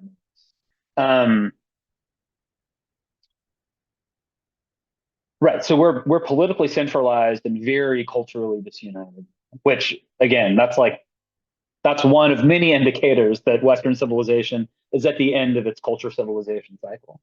Now, in theory, the only path back toward cultural unity in the Western world is 1, deportation of all like non-Europeans or non-Christians or something like that, which simply is not going to happen. Regardless of whether one thinks it's good or bad, that is not going to happen, I don't think. But in theory, that's one way it would happen, where how you could get cultural unity in the Western zone again. Or, and this would have to play out over a very long period of time, assimilation into some new, like a kind of ethnogenesis, where, you know, all of these different cultures, like right now in America, you're not getting the ethnogenesis that you had of like white people in this post-World War II period, right? Because, you know, Irish, Italian, Polish, those all used to matter. They don't matter anymore. Now you just have white Americans, like a new people was created, basically. But that's not happening that's not happening in America now. Now you've just got, instead of the melting pot, the chunky stew, you've got the Europeans and the Africans and the Hispanics and the East Asians and the South Asians, and they're like, assimilation is happening, intermarriage is happening, but it's also not happening a lot. Like, you've got just huge populations of these different, really different cultures, right? Different ethnocultural units in the West. But in theory, again, like, one way you could get cultural unity is if, like, over a long period of time, they all just kind of married into each other and became something. But that, I mean, that's not happening quickly now, and I think it would take hundreds of years for something like that to happen. Or you could get balkanization. Again, just thinking in theory, like within the West, where all these groups kind of sort and become politically self-determining. But I just want to note, like, China never, I don't think, had this. China has gone through multiple cycles of centralization, decentralization, re-centralization, re-decentralization, re-centralization again, just kind of expansion, contraction. That's kind of Chinese history since 1500 BC. But they've always had cultural unity, or at least in comparative terms. So yeah, I think the Western zone is in a very tough spot. I don't think we're going to get better at negotiating moral difference. I don't know. I'm going to stop talking. I mean, No, I think it's brilliant. Well, you said a bunch of things that are very important, and what you were saying on balkanization, it makes me think of Hunter, kind of before the shooting again back in 1991. He's basically like, yeah, what we're seeing over, he's using the abortion as a case study. He's like, looking at this, at the trajectory that this is going on, the West is probably going to balkanize. It's going to kind of split apart. And because like you're saying, it is Wait, Dan, who is it? Who says this? Sorry. Hunter, James Hunter at the Advanced Institute of Cultural Analysis. He's at UVA. He also wrote To Change the World. He actually came up with the term culture wars. Dr. James Hunter. So he's quite a fascinating thinker. And he basically, as of the 90s, presents balkanization as going on. And he also, I think what you're also pointing out is that like centralization actually has a way of bringing people out of moral disagreement and having more of a uniformed sort of view of the world.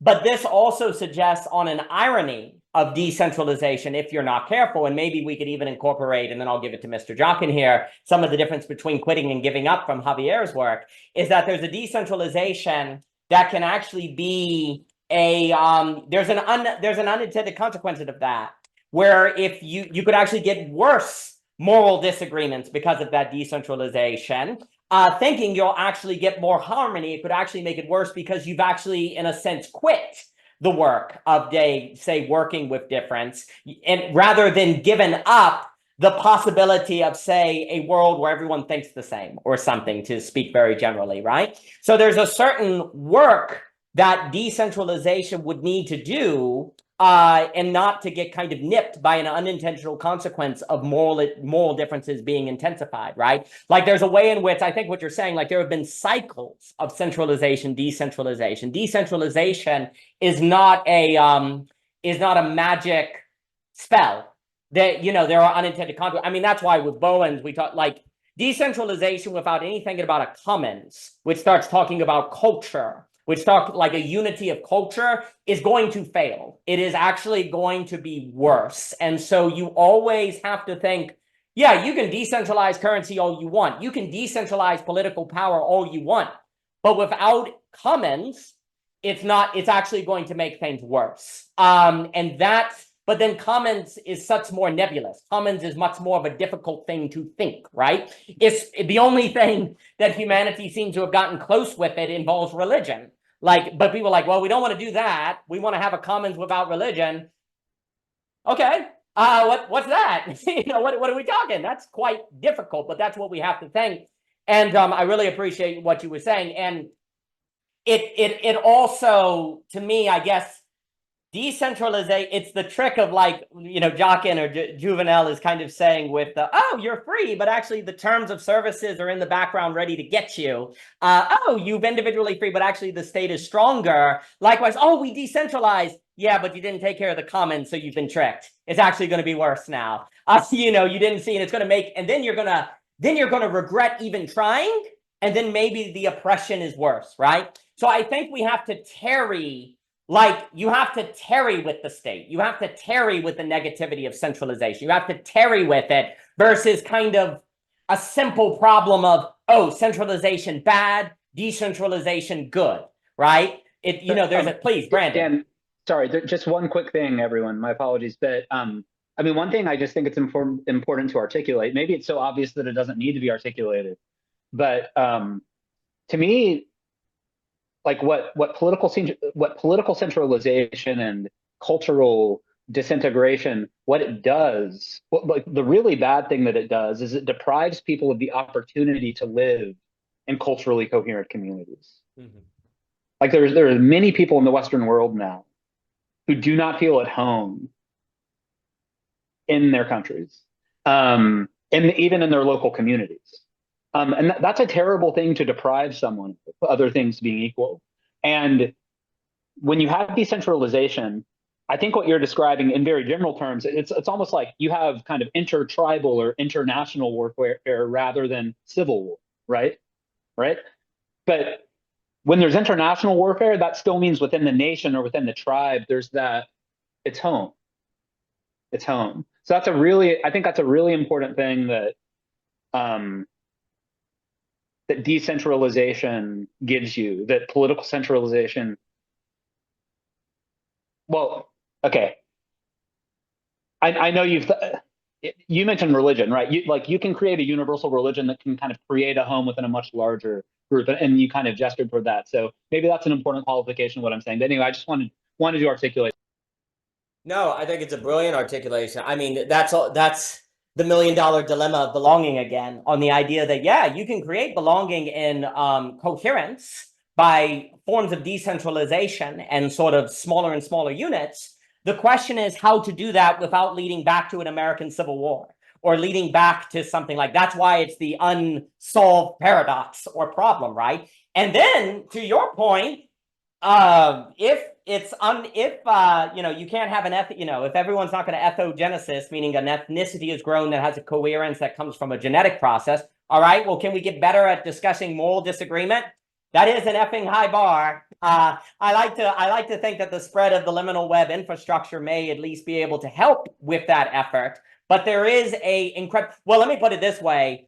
As high of a bar as it might be, there's certainly no possibility of getting better at it if the education system is not going to push it or to think it. It's not even trying at this point, in fact. In fact, it's figuring out who the bad guys are and getting rid of it, right? Which is the exact opposite of any sort of possibility of a commutative rationality, I guess, as a Habermas would say or something. There's no possibility of that, right? So that has to be reconsidered. But it has to be located, like you're saying. Well, the interesting, dare I say, cheat code that some religions could do is a unique blend between the particular and the universal, where you say, even if the atheist doesn't believe in God, there actually is a God, they just don't know him.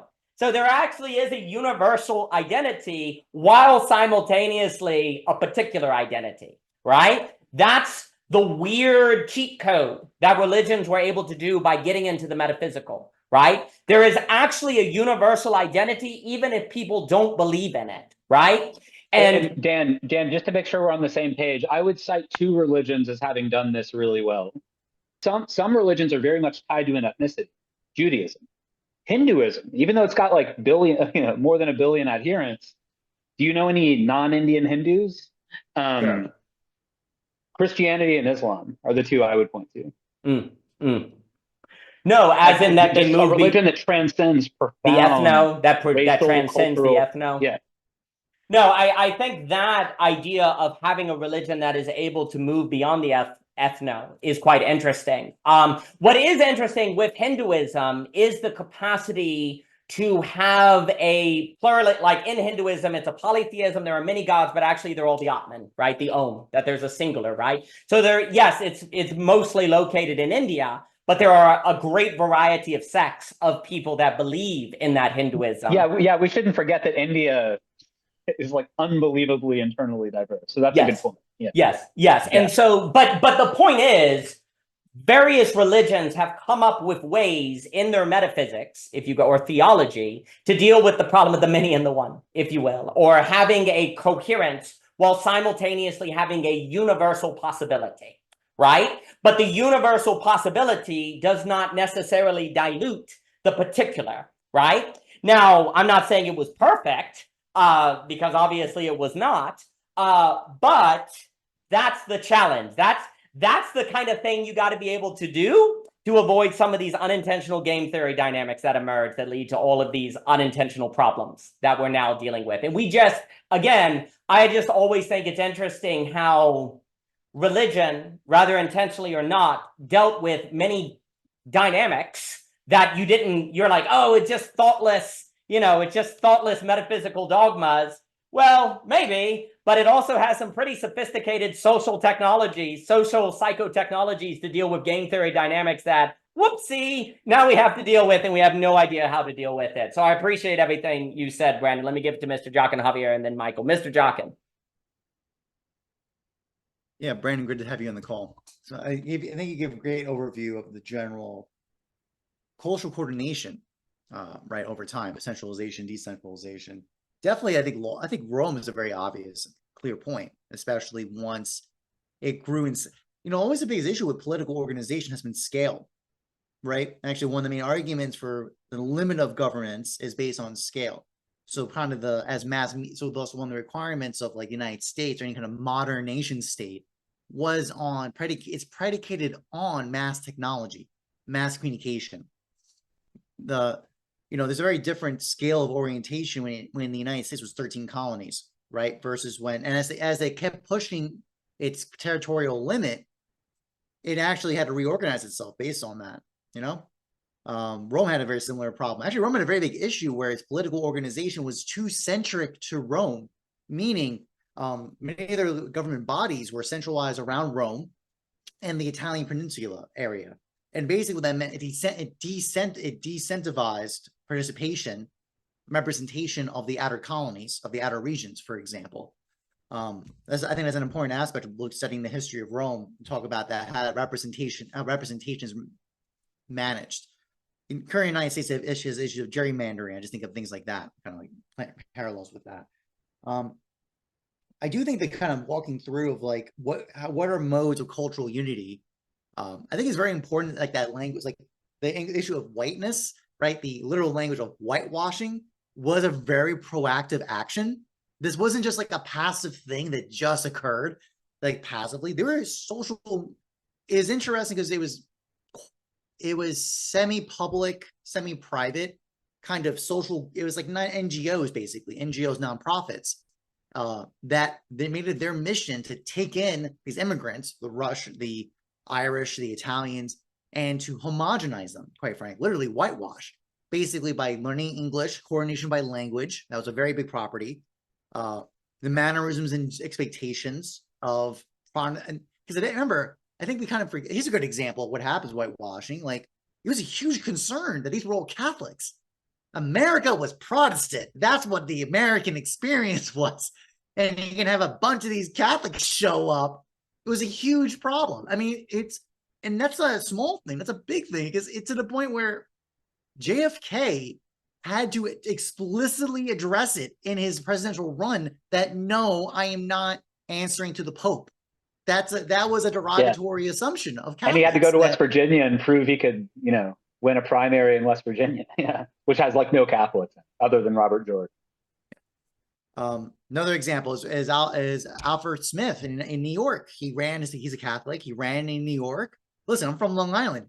And when he toured Long Island to get votes, KKK, Ku Klux Klan burning crosses are on Long Island. Okay. So Catholics we always seem to forget the Catholics were kind of bundled in there as the degenerates of that. The purity of America was at stake here. So there was huge contentions here.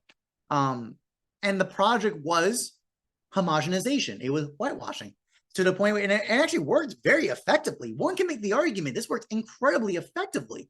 Then in about 2 generations, 3, around that time period, because let's think about it. This is like 1800s, around there. All right, 200 years later, around that time period, literally, like it's not even a vector of concern. It wasn't even 200 years. It wasn't even 200 years. No, it was literally, it wasn't even 100 years.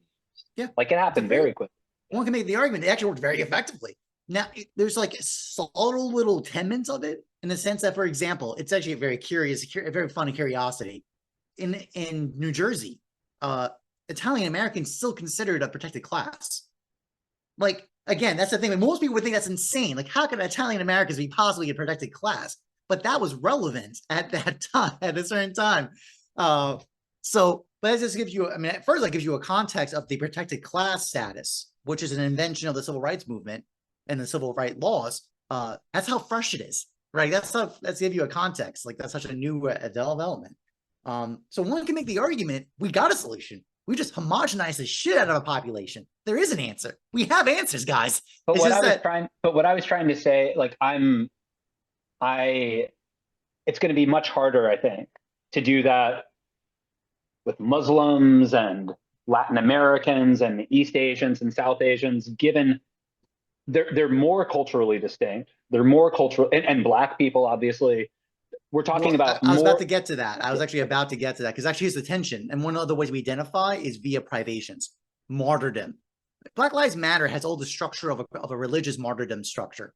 I mean, I see the parallels to the Christians in Rome. It's the same kind of martyrdom attack. Instead of using that as identification, I say it because we saw that the people that were killed, again, not justly killed, they were illegally killed and unjustly. They were portrayed as saints. They had exactly the same motifs, as iconic representation. It's the same structural mechanism happening. So that's another coronation event. It's either going to be via mode of radical homogenization, which I would agree with you, Brandon. We definitely have to. one can make the claim that we do not have the willingness to do that, because what that would require is systematic, homogeneous, like forcing of language coordination. That's a huge one. Language coordination and cultural social homogenization. You have to basically homogenize. I mean, the cultural intermarriage in a difference. word. Intermarriage in a word is what has to happen. Like, And actually, that's one big part, which all over the place. actually for example, with African Americans and whites was illegal in most states until very recently. So actually, that's a very good point. Actually, that's one of the arguments why Hispanics are argued to be the next white homogenization procedure, because they get the highest rate of interrace, like their interrace marriage or child raising is the highest. Second with Asians, for example. So generally, yeah, one of the other methods will be through marriage and child populations, birth rates, things like that. Which has its own problems, because that's going to be actually signified. It's going to have weird, like, economic social dynamics, in the sense that rich people, like, people are not having kids anymore. It's just a downward trend in that. Okay, but just by the way, because I want to agree with you, Brandon, on the note of coordination via law. That's been one of the strategies. Natural law argumentation from Thomas Aquinas, for example, that even if populations don't agree to the divine law, we can agree to natural law, and it applies to all citizens, regardless of the faith, and it allows for people across faiths to be applied to the same law. That's one of the argumentations. Islam has similar argumentations as well. So that's the tension part, is that one of our coordination strategies has been law as a depersonalized kind of coordination mechanism. Now I bring this up because we actually have the worst scenario where the terms of service brutalism is acting of law. It is. And one can make it's totally rational, completely voluntary, completely rational.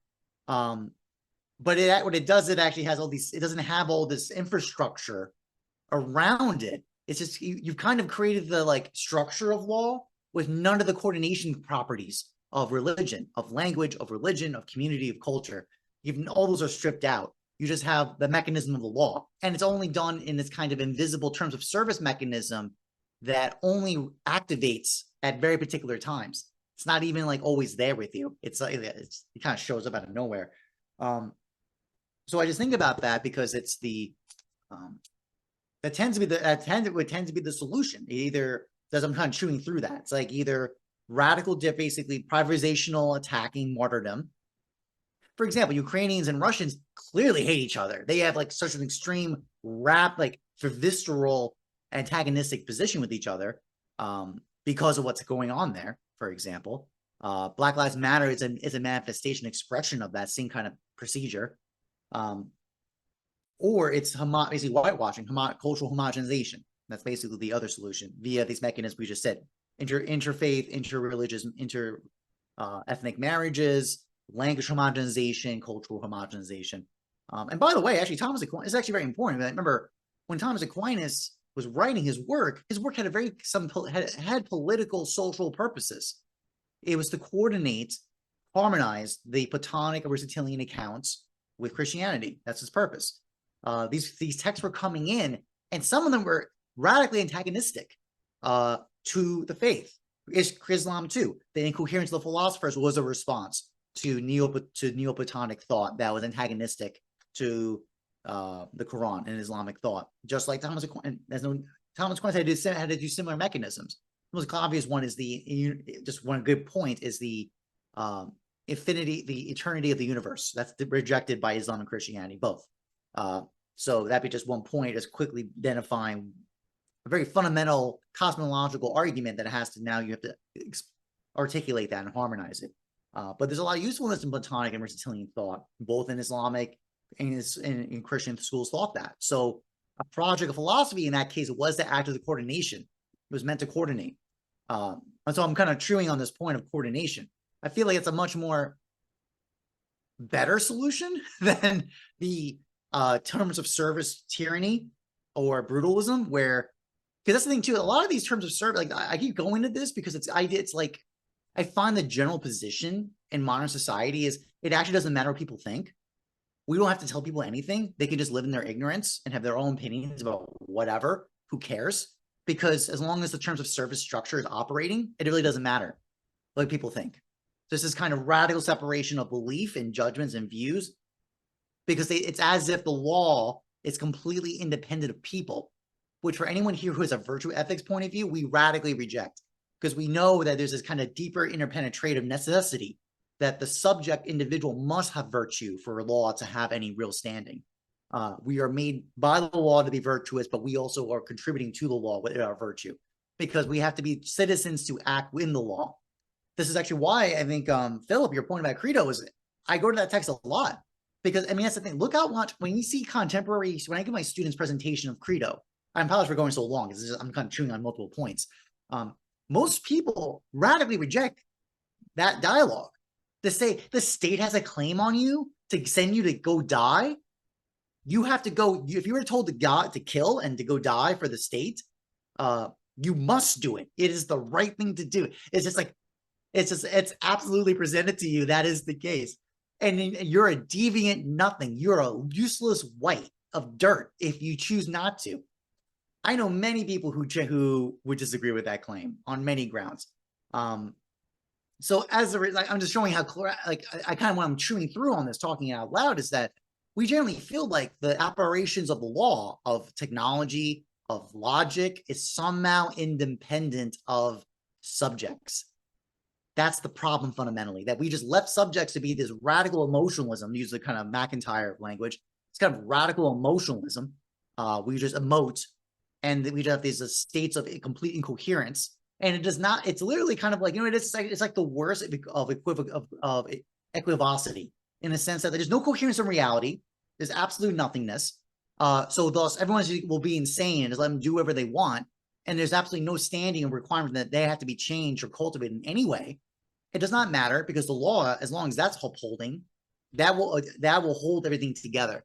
And individuals have no contribution and no role to play, except in the political theater of self-justification of that law structure, which are designed by bureaucrats and technocrats who are not voted in and have actually, no one has anyone to say over who these people are. Okay, I'm done. I've had enough. No, outstanding. And I'll pass it to Javier and Michael. I appreciate all of that. A few things come to mind. So the notion of coherence. Basically, belonging is, in a way, coherence. And what Philip Rieff and all of, Freud and all these people were warning is they say, hey, if you get rid of givens, you get rid of religion or cultural identification, racial, ethnic, whatever, then people will have no coherence to their life. They'll be psychologically overwhelmed. And under that condition, they're likely to actually uprise. The society will fall apart. All of these kind of bad forms of civil unrest will occur. And good to see you, Brandon. Thank you for being here, sir. It's a pleasure. And so you'll get all these problems, right? But so you get this issue where you need coherence. If you don't have coherence, people are going to have a meaning crisis and become nihilistic. So they need coherence. But here's the issue. All right. So we said, well, history shows us that racial coherence leads to trouble. We don't want that. Okay. Religious coherence can lead to religious wars. We don't want that. Well, let's try science. Maybe we'll have science be the basis of coherence, the Enlightenment, autonomous rationality. Well, that leads to totalitarianism. So that's not going to work. Okay, let's try money. Let's try capitalism as coherence. Fukuyama. Okay, well, that kind of worked, and then it didn't. Okay, what now? Well, let's try justice. What if justice is a form of coherence? David Hume would have said, nah, that's an abstract philosophical principle that is too abstract to provide coherence, because what justice is, people will disagree. That only works if people can have moral discussion to coordinate the meaning of justice, right? So we have a problem. We basically what you need is coherence, some sort of way to psychologically cohere where you go crazy. But all the means of providing coherence that history has given us, we're like, we don't want to do that. And now what's happening is you have, if I speak of America, conservatives are like, we need coherence. And more liberal people say, that's fascist. But liberals get a coherence by being anti-coherence and scapegoating the people who want coherence. And so I actually have not met many progressive people that I think are actually coherent, because they really struggle to be around conservatives or struggled around to be like blue collar people. A lot of the more liberal, they can't deal with it, right? And so some blue collar people can't handle being around progressives, but it's just both of them actually really struggle with the problem of coherence, because they can only have coherence with people like them. Well, that's history. History is a long story of the only way humanity has ever found coherence is by removing difference. So if we're talking about pluralism plus coherence, you are talking about an incredible problem. And basically, the argument is we have to figure it out. That's what we're seeing in the world. You cannot simply say coherence is barbaric. Stop wanting it. Try that, and the world falls apart. And not even liberals can live without coherence. That's the trick. The people who say coherence is basically fascism or backwaters, they themselves cannot. It's performative. They themselves cannot live without freaking coherence, right? So we have a massive problem. A few more things come to mind. I was also thinking about, like, with religions, it's interesting because you could almost say religions, in addition to these complicated structures of universal particular coherence, if generally, say, religions had a kind of morality, if you will, which was dealing with difference, one of the reasons why it seems like philosophy is bringing in psychology is because now it's living with difference. There's a way in which psychology includes the moral, but it's also your life is constantly textured by encounters of difference, especially if you're in a city where for most of history, you could just deal with a morality for dealing with difference when you encountered it off and on, right? It wasn't a kind of regular occurrence. The trick today is that diversity, which always threatens coherence, is a regular feature, unless you're isolated, of your daily life, which means you have to have something more psychology, which entails a morality, but it is a living with difference, not merely dealing with difference when you encounter it. And of course, the other way that we dealt with difference was economics, right? Okay, you're Muslim, I'm Christian, you're atheist, we don't understand one another, but we all want salt. So that can mediate the relationship, right? Money can mediate. Like, this is something, capitalism was how we dealt with sociology when we didn't have sociological answers, because capitalism provided a universal language and a universal logic, right? And it reduced commodity fungibility. But guess what? If you're not able to solve this problem of pluralism plus coherence, capitalism might be the best you got. And if capitalism is dysfunctional, crap, then the best thing we've got for dealing with the problem of pluralism, and because economics creates a coherence. Okay, Hindus, Muslims, no one understands one another, but at least we have economic coherence. We all understand what 20 bucks is. So there's a coherence there, even if there's, so it could hold you together. Well, then if capitalism turned into fascist corporatism or something, or you get the problems of wages falling as profit goes up, that coherence is predatory. Crap. The economic coherence that helped us deal with pluralism has become predatory, so we have to think of an alternative. What's the alternative that's not just using decentralization as a magic spell? So Javier and then Michael. Mr. Rivera. Yeah, this is good. You guys touched on a lot. Was it Whitehill? Churchill? Was he the one that said, like, capitalism is not the best, but it's like the best option, right? He said that about democracy, but Churchill, Okay. but capitalism works too. Okay, yeah. Well, let's just apply that to capitalism. And I think this is actually the point where negative pragmatism comes in, because precisely all the things that you're pointing out, Daniel, which is whatever the solution is, it cannot be what instinctually has the most cash for our buck in terms of truth, right? It cannot be. Because what will happen is the thing that gives us the most cash for our buck when it comes to something practical is capitalism, actually. So that means that we have to understand that pragmatism can only ever work within or present possibilities that it's already structured from. I'm not saying that pragmatism is necessarily structured from capitalism, but in some sense, it actually might be, because American pragmatism was probably already in the capitalist structure. And it's a really good, ironically, pragmatism is a really, really good method, right? You don't depend on dogmas, you depend on emergences, and you go with what's most practical. But if you solely go with what is practical, at this point, you only end up with, well, this is the best out of all the evil options. These are the best, and that's the most practical, because moral difference would be too hard, so we can't do that. So we rather actually be captured by the state and let them say that they present everything, because that at least lets me live day by day relatively normal. That at least lets me go by without thinking that I am not free until I realize that I'm not. So it's a really good practical solution. And this is why pragmatism needs the negative subtraction, because it's saying that we don't have to. Now the question is, how do we construct a new mythos? And this is like, I was watching part of your talk, Daniel. I was loving it with Bard. It was really good. I'm still watching it, but so we need a new mythos. Okay, cool. I think we all understand that via the crisis, meaning crisis, right? Funny enough, the meaning crisis is the mythos, in my opinion, because we all accept that we're in a crisis. So this is the narrative. All right. So what's funny about this is that if we accept that this is the narrative, if we accept that this is the mythos that we're in, why would we go back to a mythos that we've previously used?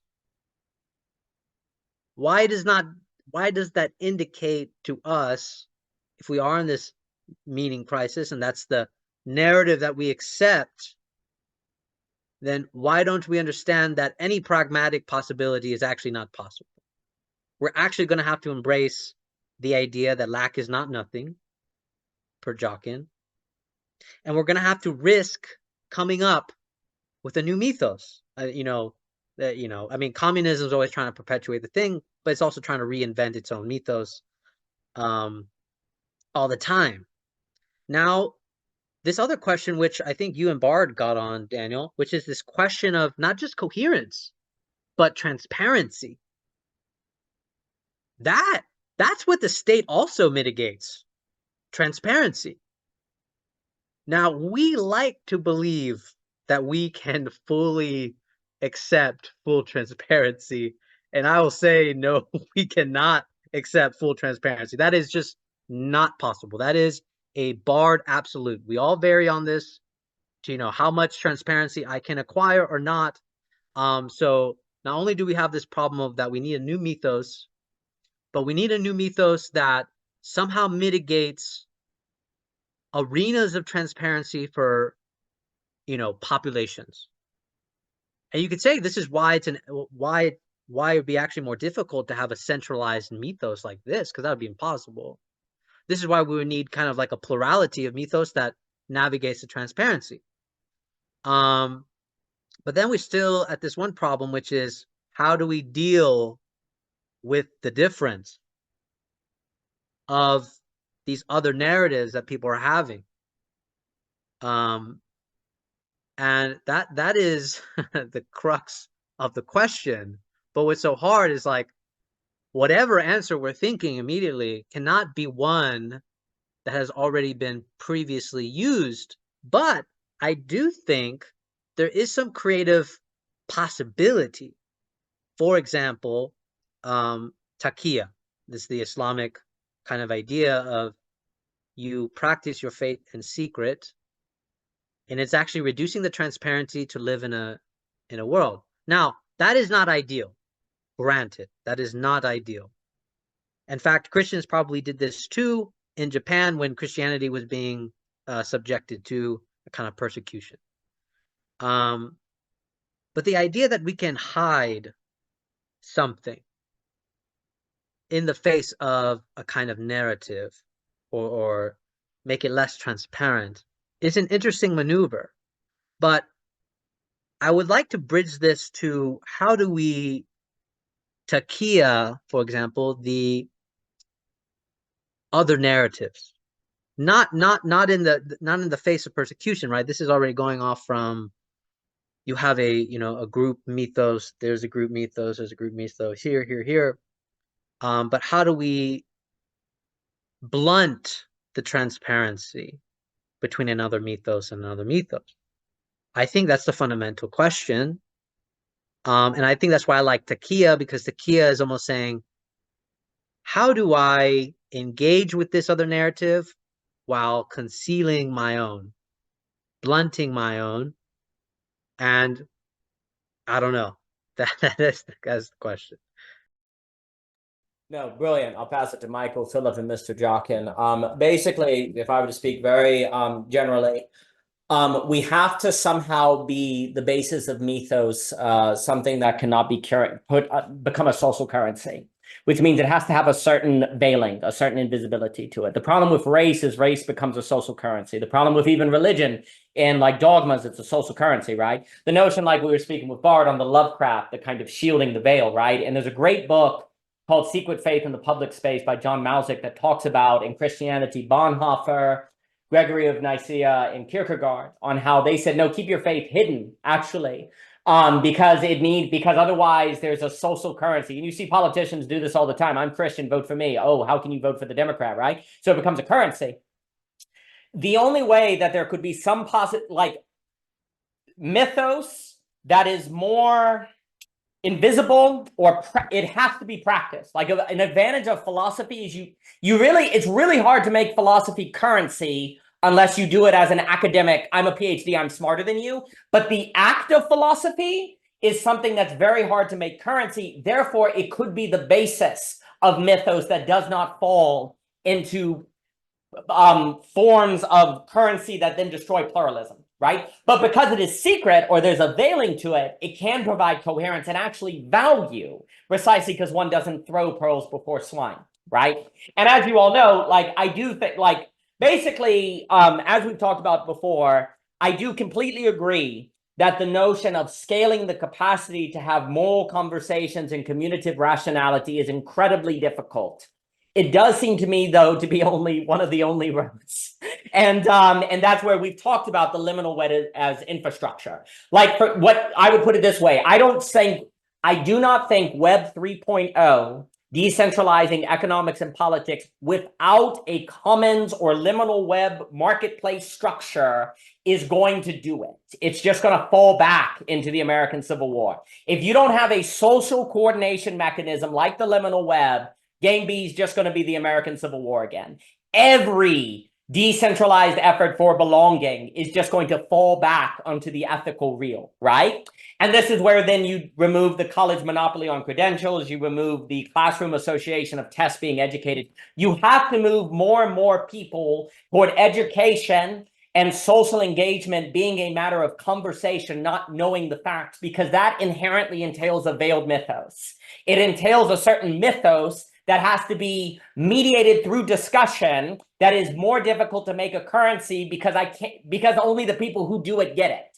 So it's more difficult to make a social currency. Therefore, it's more difficult to make totalitarian. And then it also lends itself in this mixture of philosophy and psychology and therapy and psychoanalysis and all those things. Because what's huge in therapy and psychoanalysis? Frickin' conversation, talk. And then democracy for Tocqueville is talk. Like, the conversational act is surprising. It is emergent. It is an encounter. It fundamentally entails difference. There's also something humble about it. It is relational. So we have to scale a social infrastructure that increases the possibility of people engaging one another to encounter difference at a gradual rate that is explorative, so they can actually then lessen their fundamentalism and extremism, precisely so there can be a coherence and pluralism that are in dance to one another.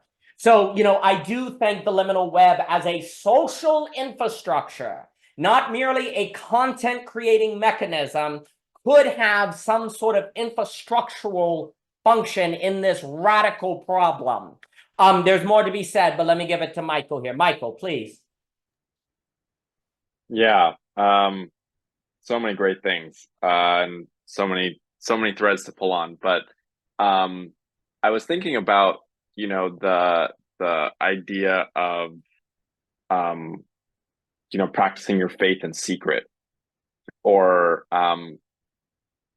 like any sort of cultural practice or ritual that in some context is held in a community, but doing that in private, and like the reasons why people either might voluntarily elect to do that without external pressure, or B, external pressure from, you know, the state that, you know, for example, in 17th century Japan, Christians couldn't, you know, couldn't practice their religion outwardly, or they would, you know, they would either be forced to renounce their faith, or, you know, face a violent death.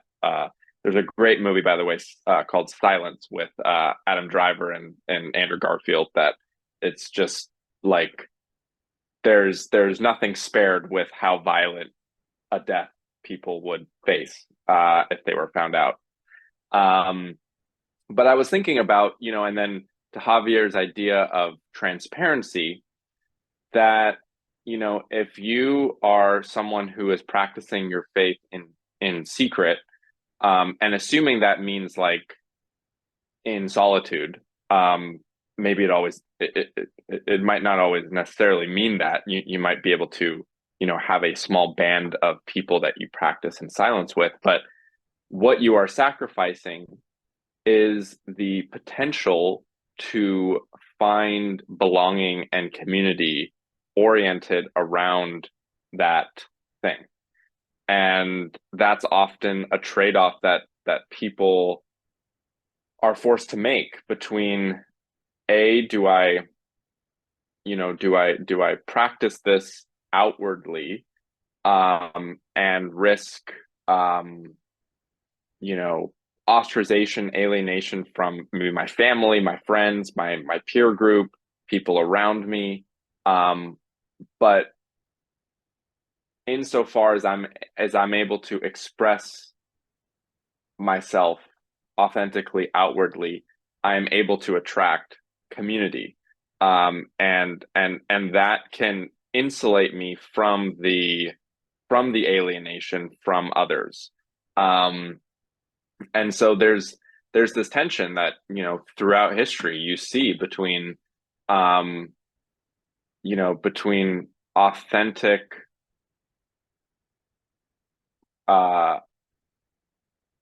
adherence to a certain ritual practice and social condemnation, but at the same time that authenticity leading to community, leading to belonging.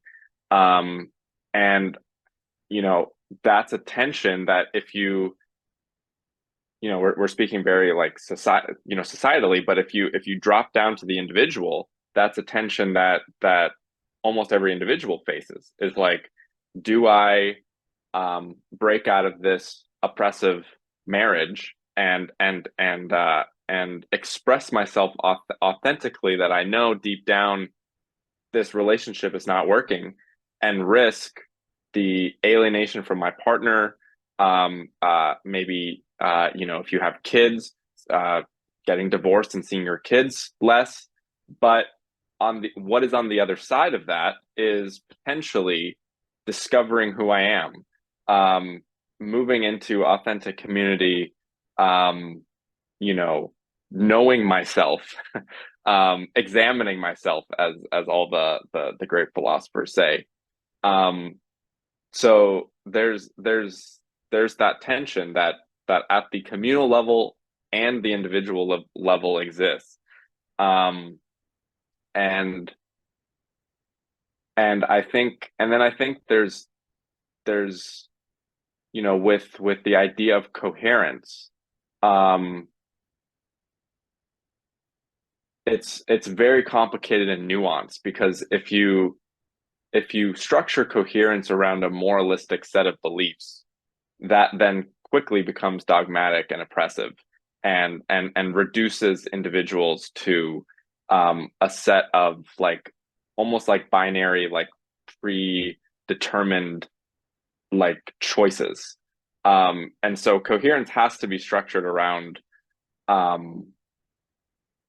virtue, as opposed to belief, like an aspirational set of ideals, and that's incredibly difficult to agree upon, even within like a homogenous group, let alone a heterogeneous one, ethnically, racially, you know, all of those things. And so, you know, to be able to set up a liminal web like commons with people of varying religious beliefs, ethnicities, you know, sexual orientations, like all the rest of it, and actually have intentional conversation, is very difficult, because it's like, how do you even get a group of those types of people to even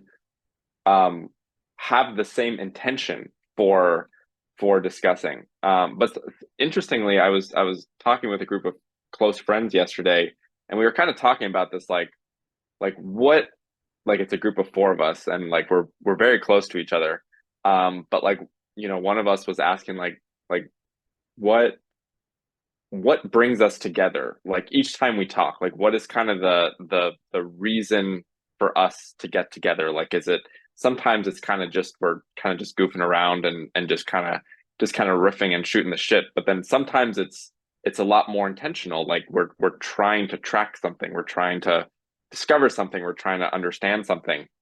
And we kind of came to like, just the fact that we have an intention to have an intention is the most important thing. And I think something like the net as well, it's like the tagline is like, let's see what we catch. It's like, you literally just ask the first person who arrives here, like, what's been on your mind? And then 4 hours later, it's like, you know, and it works because we all have an intention to have an intention to listen and to be changed by what's said.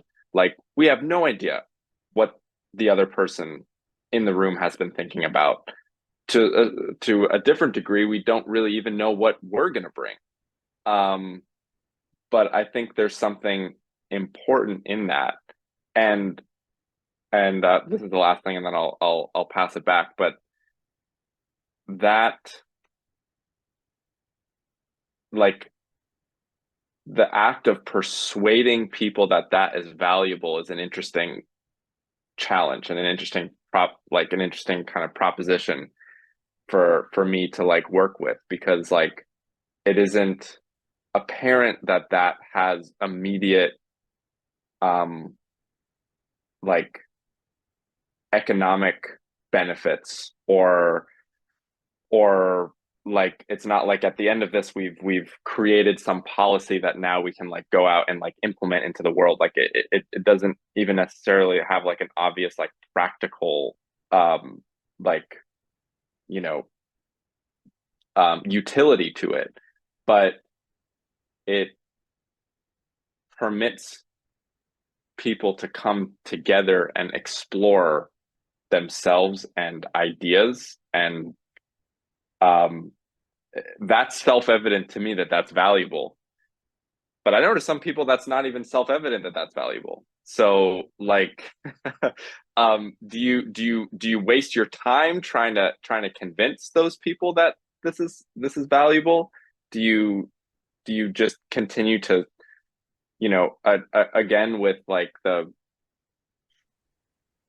kind of like Dunbar number of like finding community, like once you found it, do you really just focus on deepening the community that you already have, or continuing to try and extend yourself and be kind of like, almost kind of like a, I don't know, like a politician of sorts when it comes to these types of conversations? And like, that's something that I've been struggling with, is like at what point, you know, you talk about, Daniel, like depth and breadth, and kind of the idea of like, you know, if you don't go out but you only go down, like that's bad. But if you only go out but you don't go down, that's also bad. And like, I'm trying to kind of work that out for myself right now. Like, I feel like I've gone out in a lot of different directions, and like, I've kind of been forced to in a lot of different ways because of like crises of meaning and community and stuff. And now I've found that, and it's like, a big part of me just kind of wants to start going down instead of continuing to go out. but then am I exposing myself to enough difference, right? And enough diversity?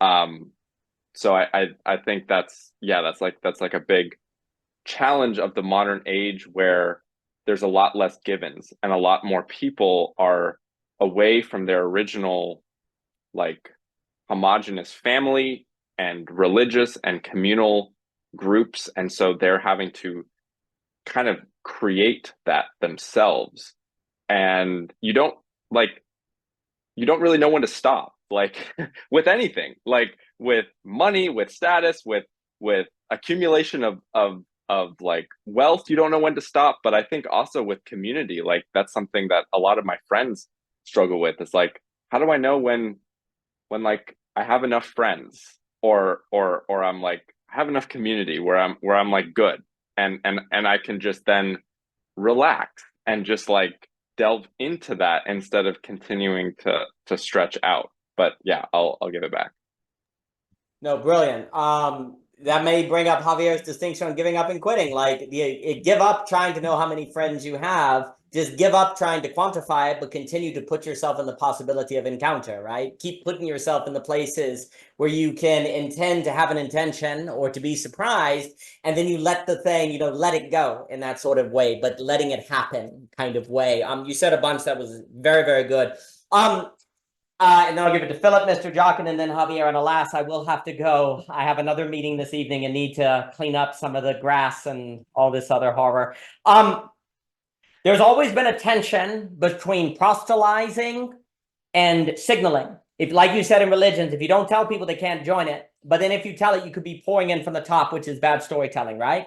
One of the reasons why this liminal web technology for me is very unique, because it allows to send signals without proselytizing. Like, you can hear atheists, Muslims, or different people talk, but they're not talking at you. They're talking between one another, and you can receive the signal without proselytizing. So there's a way in which this technology can solve that problem.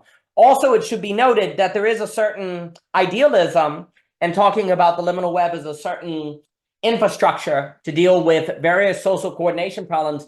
But it should be noted that basically it always seems ridiculous to suggest a new information technology will spread.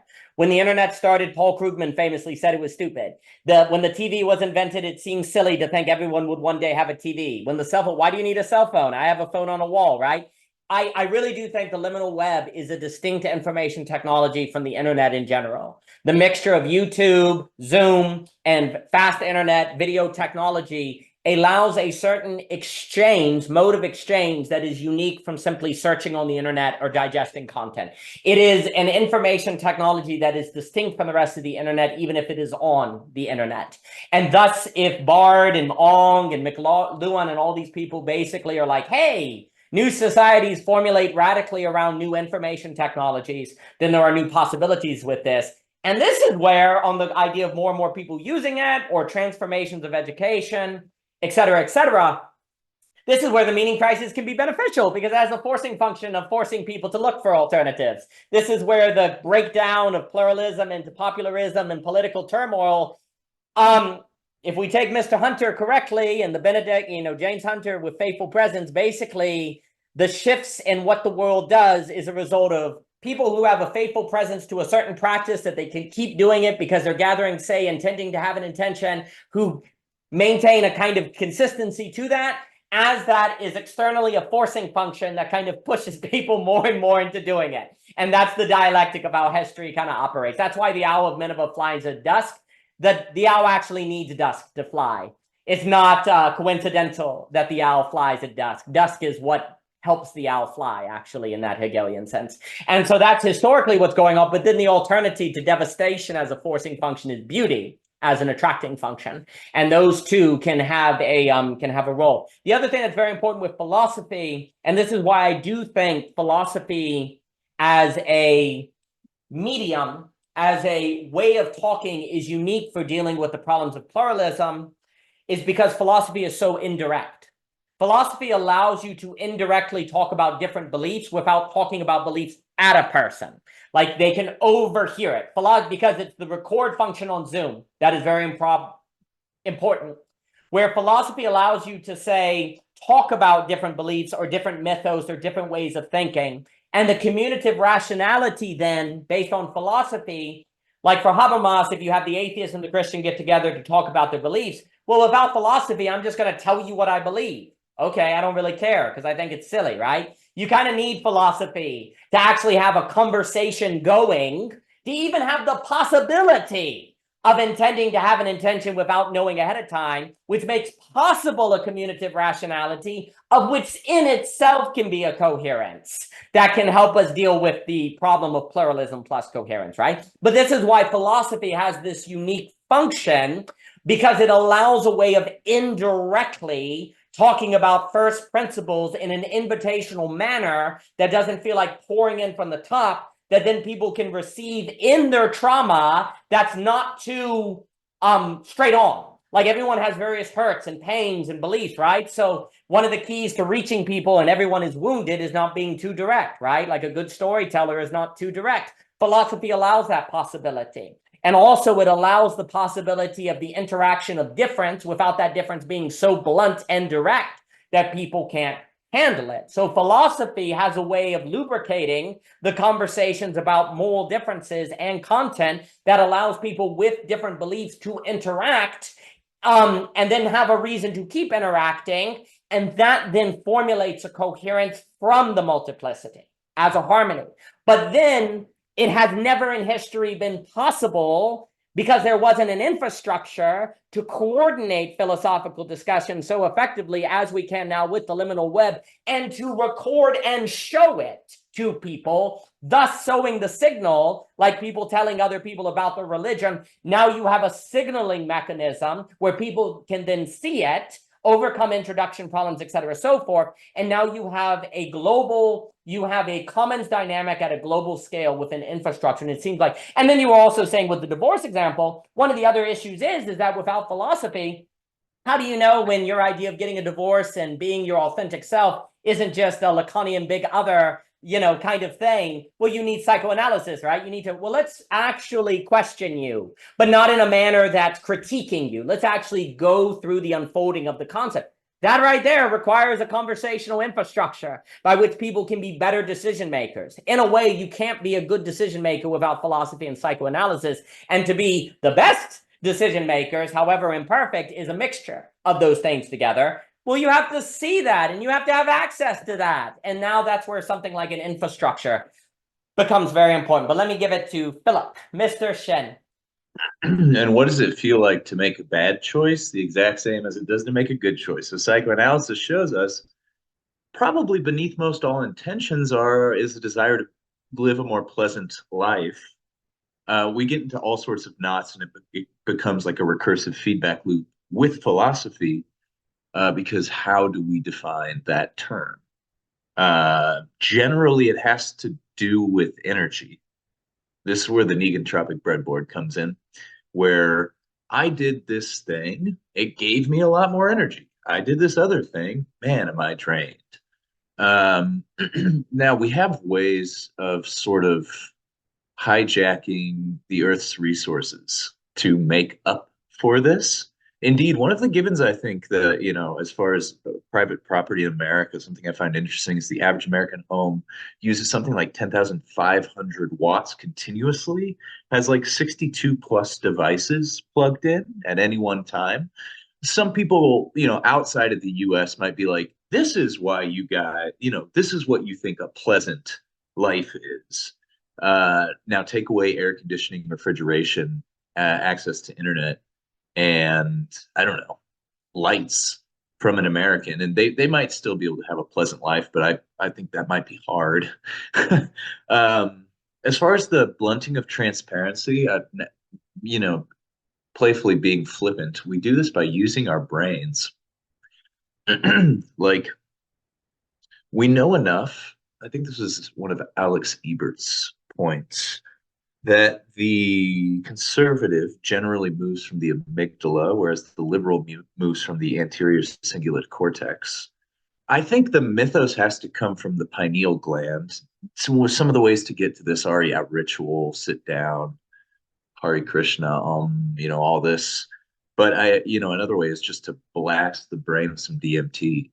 And you know, I'm not saying give it to everyone, but I'm also I'm not 100% sure we have as much time as we might think. I don't want to be like a revelations like type thinker, but it seems like a lot of these things that we're talking about with coherence, what's going on underneath that is comprehension. Like a lot of the, like self-help, like relationship stuff is like, oh, you just need communication, more communication. And it's like, well, what is communication without comprehension? And how can someone comprehend someone else's idea if their mental metabolic structure is deficient? So every religion has some kind of something around nutrition. It might be the body of Christ. It might be soma. It might be, don't eat pork. Whatever it is, I think it's seeking to create out of the individual body a sort of Augustinian city of God, where we move from something like Freud, like sex and violence, to I don't know, maybe contemplation of the unity or something like this.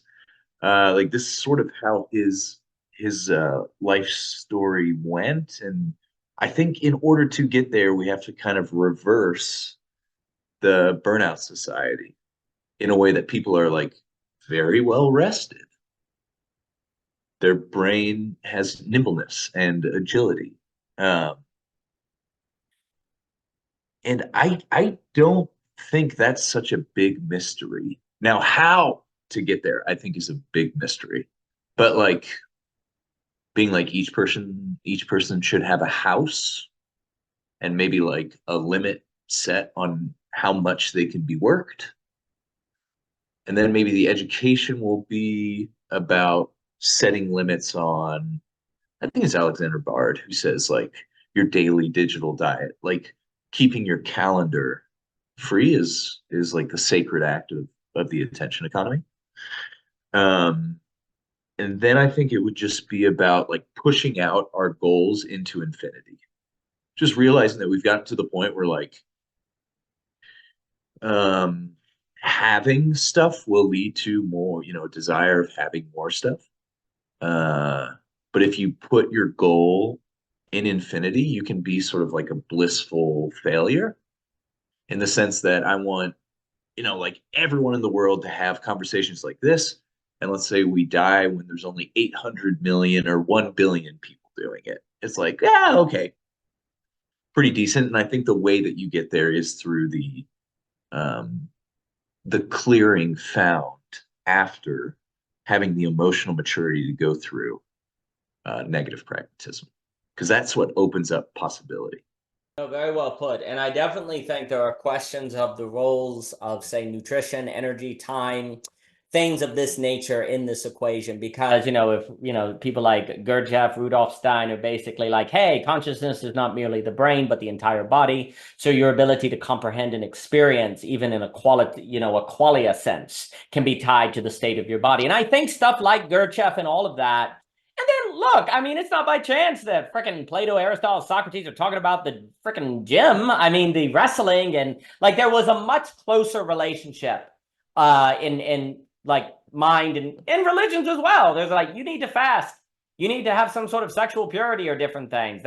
That's not merely kind of add on. It's kind of part of the entire religious experience. We can disagree with the practices, but the particular practices, but the paradigm that how you think and how you live is affected by what you eat and what you do and how you spend your time, not merely what you put in your brain.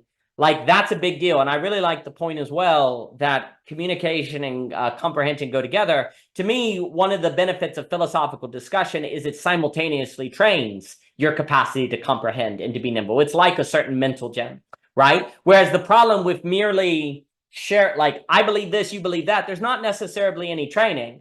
I'm actually just informing you. We're not being formed, informed together per se, versus I'm just dogmatically, but I think it's a beautiful point. And there are questions of things like nutrition as part of this equation that go on. I appreciate that, but let me give it to Mr. Jockin, then Javier. Mr. Jockin. I think actually, I'll go to Michael still here. Yeah, I think his note on the question of like how far the question of depth and breadth of community and friendships, obviously this is related to some issues of like network relationships, of loose friendships, loose bonds versus deep bonds, right? I'm meditating or reflecting on what we talked about, Daniel, the idea of actually the argument of why polyamory doesn't work, because it's demand on attention, meaning to have the deep penetrative attention of a devoted beloved, it is impossible to do that with many people. I mean, Aristotle made a note about that. You cannot be deep friends of virtue with many people, because just the time-space demand of attention to a particular, that's the structural reason of the impossibility of it. You can certainly have polyamory in a loose bond, associative utility, friendship of utility and pleasure. There's absolutely no reason, like under those arguments, those are totally true. But the kind of presentation of polyamory was always to say that no, it meant the highest level of relationship, of intimacy. At least my understanding of it. So I'm using that tangent note to bring up the larger point of kind of this time is actually one of our benefits here. Time attention limit. It's true in the sense of how much time can you give to people? Not a lot. I mean, there's only so much you can give. Like, I love you guys, but I can see you guys once a week. That's good enough for me, like versus like, a little quick conversation with Javier over Instagram, like messages or whatever, which is fun too, because also I don't know about anyone else here, but my other friends too, because of like children and other things of desynchronization of time. We've had to rely on voice memos that are asynchronous on purpose. We have to do it because there's no it gets too cumbersome to synchronize the time and position to communicate. Yeah, obviously having a good time over here. But with that said, besides that kind of that line of thought, I think I'm chewing a lot more on this idea of the divorcing of the subject to the structures of coordination, as the essential, almost modernist model. And it's true, like here, like franchise models, the whole of organizations and franchises. The idea is develop knowledge of systems that are documented independent of the practitioners, because practitioners come and go. You don't want that information, institutional information, locked up in individuals. You want this systematized so that you can literally swap in individuals and they will do the same function when they're onboarded. I'm just being honest. This is the structural logic of modernism, is to say that you can get excellence independent of individuals. Really, the better answer is you can get the mean. You can get the average, an average good, independent of individuals. I think that's maybe a better way to put it. Because it's true. And things like Six Sigma, they work very well in the sense that it's, basically like they kind of hit an average and they kind of they just add a little improvement. That works. You can get actually great results from that. We've seen this in plenty of industries. It's not to say this doesn't work, but its structural logic is to assume is the interchangeability of the people involved in the system for the most part. You can put some challenges on that but all that means then you just put qualifications about what kind of widget goes in. So for example, here, adjuncts notoriously in education, this is what it's all about. It is straight up like the function of the educator as an adjunct. It's simply the administrator of tests and grades and content. That's it. And there's certain cultural, social norms that person has to hit with some certification requirements. Once you hit those, the actual question of, do we want Thomas Jockin being the professor of this class, the instructor of this class, or we want Daniel to be the instructor of this class?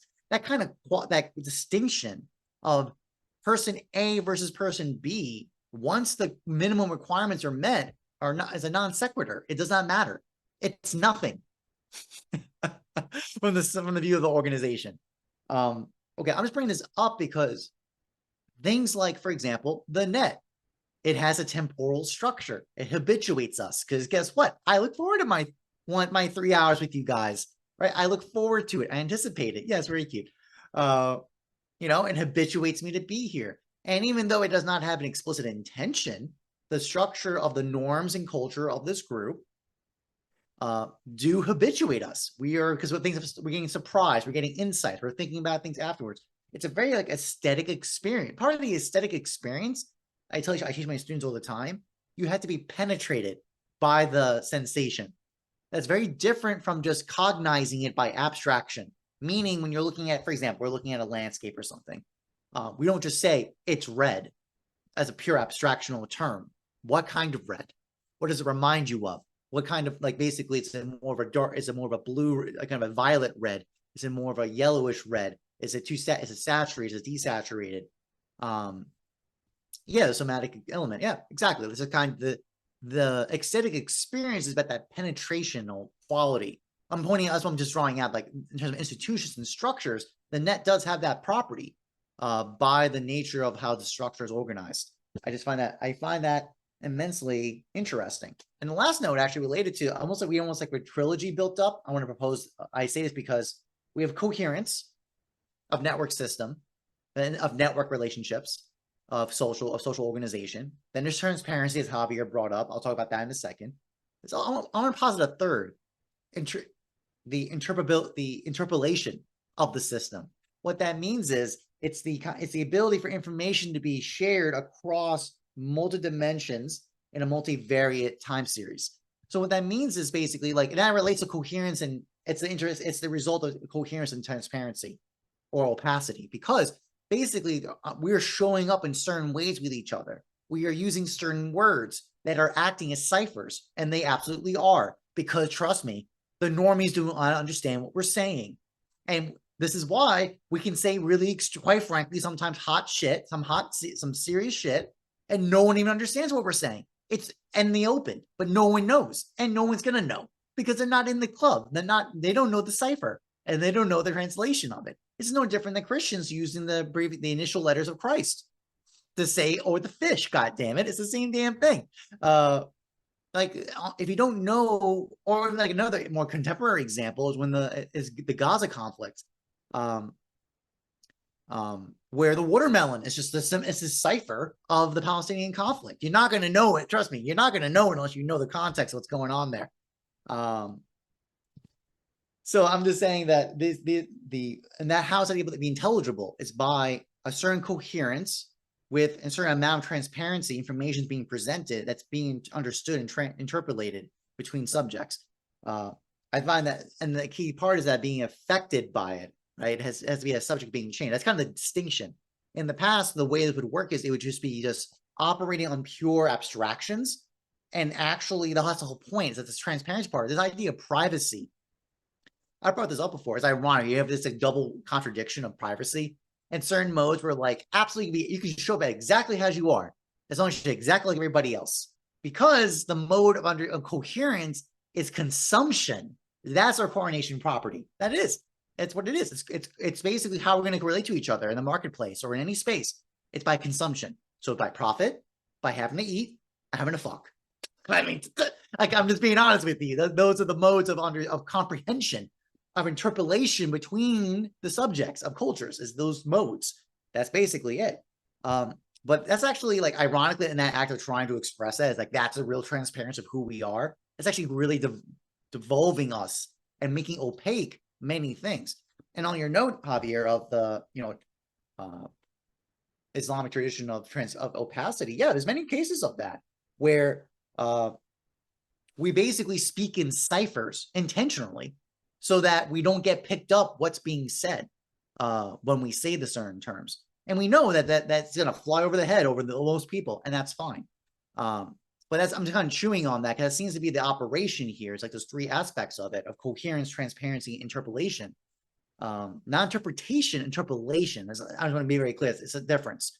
Interpolation means it's actually literally the information connection. It's actually what is connecting the two vectors of what's being made presented and how is it being understood. So coherence is interpretation. I would see it in that sense. I think also there's a note, by the way, this idea of the body, right? It's actually, I talk about this in my beauty course. So it's temperance. That's the whole point. It's like this regular part of the process. This is actually why I brought that note about consumption being the coordination coherence socially. That's true, because that'd be a very valid point. The body needs to be coordinated to work towards virtue, right? And it's certainly not necessarily only privational states, but those are very important. but it's also the idea of pursuing the best, meaning there's more to be gained for it. There's kind of this kind of pursuit of the excess of the best, basically, right? That kind of mode of it. Which I'm getting at, which is what I meant by, like, if we just talk about the body by itself, materialistic points of view or desire, so beyond even just it's just consumatory or desire as the operation. I'm actually going to use kind of like monetary consumption as the coordination activity. You're making opaque all these other elements of reality. And that kind of like ties to the last, just circling back on that last part of just like noticing the nature of structures, the coordination of law, right? Generally not penetrating to the subject. And that's generally, that's been the decision that's been made, is that we're not going to penetrate the subject. It has no effect on that, which leads to this radical sense of like, we're living in a very ugly world. Because part of beauty, the strike of beauty, is that being open, receptive to the strike of intelligibility, right? So a real surprise of something really deeply being like the communication and the engagement striking you at the core, and listening basically from the very beginning, a kind of quick wit, a kind of in the encounter of things, you're actually able to be receptive to see connections that may not be there from the beginning, which is not possible if you don't have an account of the beautiful that goes beyond consumption as just bodily desire, basically the other modes of desire instead. All right, that's it for me. No, brilliant. I'll give it to Javier, and then alas, I'll have to run. I've enjoyed it immensely. I think it's very interesting with the cipher example, because there's a few things. First, one of the reasons why philosophy also seems to be interesting, and obviously I'm bullish on philosophy as this kind of mode. Now, again, we're not talking academic, hey, have you read Hegel? I'm better than you. We're talking about a certain mode of a certain gathering under a wisdom, a love of wisdom, a love of a certain engagement that leads to a certain way of interacting. But a reason why philosophy is also interesting is because it has this weird ability to make 5 minutes with someone feel like 5 days. Like it can make really deep engagement quickly, which is, and also someone who you have some sort of philosophical relationship with, you may not see them for 5 years. And then when you see them, it's like no time passes at all. There's some sort of weird temporal capacity that philosophy has that otherwise relationships have to be quantified, and you can always spend more time and they lead to burnout because there's obligations of interacting with that person more and more and more and more. And that tends to lead to a certain, that can lead to a burnout. That can lead to a different kind of quality relationship that becomes more guilt-based, and having to maintain it in a manner that actually hurts it. So there's something also interesting about philosophy where you get more bang for your temporal buck. And that seems to also be really important in a world where, you know, time energy is lacking, right? The other thing, too, that's interesting, and you were just noting it, Mr. Jockin, philosophy can be out in the open, and no one has any idea what you're saying, but it's not hidden. Therefore, you can avoid some of the pathologies or social pathologies of isolationism, but not get the pathologies of being so open that there's no meaning, because in a kind of cipher structure, if you will, there's a belonging, who knows the cipher, but not a belonging that's isolationist. But then, funny enough, if someone sees it because it's in the open and they want to be part of it, well, they can learn the cipher, and there's a passive assimilation. We were saying earlier how cultures were just like they were very intentionally made through an intentional assimilation, which if you don't do, you don't go get coherence. But if you're too intentional on the assimilation, that can be oppressive and all that other stuff. Philosophy, precisely in its open way of speaking that's not hidden, but also not just given, creates a possibility of a certain option of assimilation that creates belonging that is chosen, that brings with it an assimilation that creates a culture without it being so totalitarian and oppressive. So that's an example where the cipher has a veil, not a wall. And then if someone learns the language, the people who are already in the cipher, well, they must want to be here. They must really value it. And that also creates a certain signal of the genuineness of the person involved, right? So these are all things that religion or philosophy or learning the lingo or whatever. Well, I mean, every corporation and business have a language, right? So if people know the language, that says a lot. What's interesting about the philosophical language is it's not as specialized as, say, computer science or corporate language, right? Because everyone is a human. The better philosophy is, well, everyone's always already a human being. Thus, they're confronted with the isness put before them. Therefore, a lingo can develop out of that common basis that is less exclusive and certainly not dependent on the market to create. And if it's dependent on the market, well, then the market's in control of the conversation, right? And that can be very problematic. Well, let me pass it on to Javier. Mr. Rivera, please. Yeah, I mean, for example, like the philosophical mode, right? Just my experience, like being here, right? We can all have disagreements, and we can all very articulate very much different kinds of language, because like almost every philosopher that you read is you're learning the basically knowing a philosopher is being able to articulate its language, and then perhaps knowing it well is being able to articulate in language that we understand. But let's say that most of the time this kind of doesn't adequately translate well. What ends up happening is that there's a kind of anxiety, and this is why it's hard to get in spaces like this, because there's an anxiety. You know, you got Jockin talking about potentia and substance and like using all these Latin forms of words, and he has good reasons for those. Whereas the normie is like, I don't understand. Why don't you just call it potential? Jockin has very good reasons for not calling it potential, because it leads to a misinformation.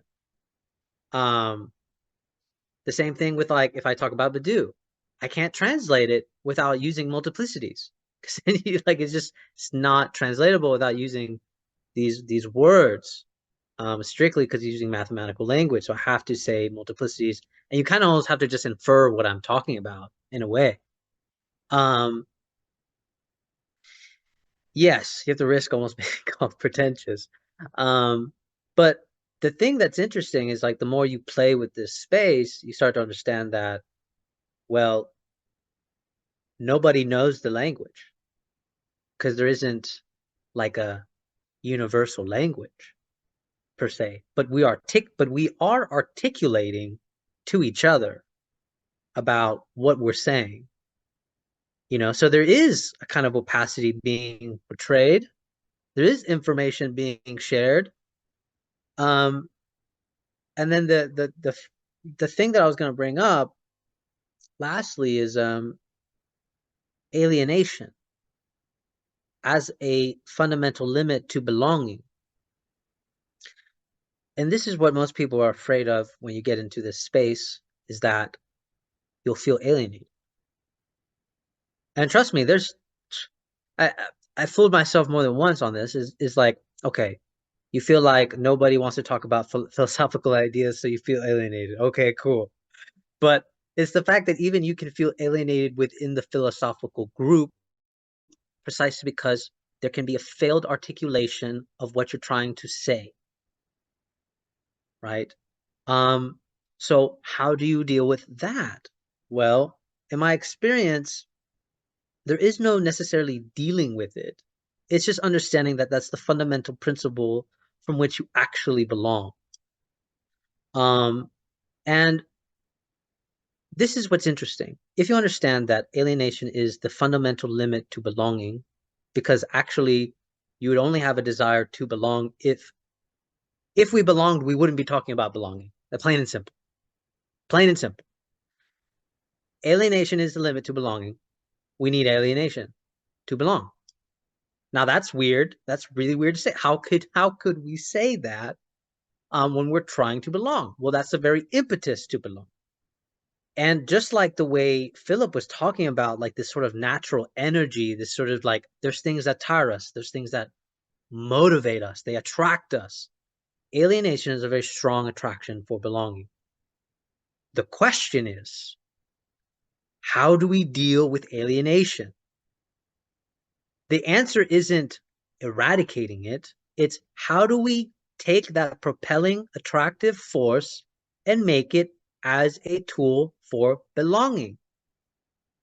Instead, what we do is we try to avoid alienation, and so we subject ourselves to a kind of belonging that is fundamentally doesn't present everything, because it's at the risk of alienation. So we have to be belonged at the risk of alienation. And this is what I've always liked about the mystics, actually. The mystics, I think, are good study cases for people that claim to belong and yet also embrace their alienation. I think that's a good case study about how to feel belonged and yet alienated at the same time. And I think this is just really interesting contradiction where you have alienation and belonging in the same space. You can never have fully belonging. There's never going to be fully alienation. But it's just the fact that alienation is going to be there as the limit. And I think that's kind of like the fourth principle to add on to Jockin's 3, is that the alienation is the limit. And it's funny because I would actually say that it's acknowledging that the lack isn't nothing. Alienation is that fundamental lack is not nothing. If you're saying alienate, if you're trying to avoid alienation, you're saying lack is nothing. So to me, the question of alienation in relation to belonging is actually, and also in the relation to a mythos, like, to me, alienation is at the pinnacle of when a mythos is dying and you need a new mythos. But what Philip was bringing out was there's also this articulation of self-preservation. And I think, to be honest, I think we should look to Nietzsche to actually study how self-preservation works for Nietzsche, because self-preservation is precisely when God dies. That's when we don't belong. So how do we self-preserve? And there's this moment where you're allowed in the kind of negativity of the mythos breaking, and it's brutal, and you want to escape it. But all of a sudden there's a kind of like, it's okay to kind of die in that alienation, because actually the self-preservation is a force accumulating in the background to burst forth into a new mythos. And that is fundamentally what I think that's how I would interpret the Übermensch for Nietzsche, actually, because he embraced cycles of self-preservation, and I think we do need that idea of cycles of self-preservation to be able, because to me, it's not realistic to, when somebody's narrative shatters, it's not their narrative, it's their world. That's the hard part. So we need that space of, that's the part of the problem too, is like, if we're going to entertain a decentralization, how do we also entertain the death and birthing process to the new mythos? Because that's going to take a lot of care, and that's going to take a lot of work to birth something like that for subjects. But yeah, I'll leave it there. Very well put. I'll give it to Philip, and then alas, I will run. A few things come to mind. There's a way in which alienation, what you're alienated from, you can't be reduced to. What you're alienated from, you're free from, right? So there's a way in which alienation is a way to avoid reductionism, and alienation is a way to be free. The issue is alienation that you're alienated from, in a sense, like alienation that you don't know what to do with, right? In the same way that a mystical experience that you can't integrate with can destroy people, right? And this is where there's some sort of, are there infrastructures by which people can integrate with alienation, integrate with the mystical? And this gets into things like what we're doing, virtue, philosophy. These are all what we're seeing today. There's a question that's arising, or what are the tools of alienation, in a sense, where alienation becomes mystical? Because there is a way, I think you're exactly right, and philosophy is always at its best when it has some sort of mystical core to it, like the beauty. There's something mystical to it. It sucks when it loses that, right? And religion sucks when it loses that, right? But there is something about mysticism that is in this world, but not of it, here, but not there. There's a certain alienation, but you're actually empowered by that alienation. That's really weird, right? The issue is alienation that you don't know what to do with, or you don't know what it means, or you don't have communities by which to work through, right? And basically that's where you need various infrastructures or ways to think through with it. And also, like you're saying, there's a very big difference between belonging from alienation or belonging with alienation because you've mastered it, because you've worked with it and you figured out actually how to use it in a manner where there's freedom. And there's also other people that you have relationships with, not because they're part of a terrain in a kind of thoughtless, flat manner, but because everyone has become, well, it's interesting if you take that kind of Catholic idea of the community of saints, and Peter Kreeft talks about as a person becomes You know, as a person becomes a saint, they become more like, you know, Athena and Apollo, not a neutered angel or whatever. They become more of an individual. So alienation has this kind of deification, if you will, possibility to it. Uber, like you're saying, this kind of Nietzschean sense.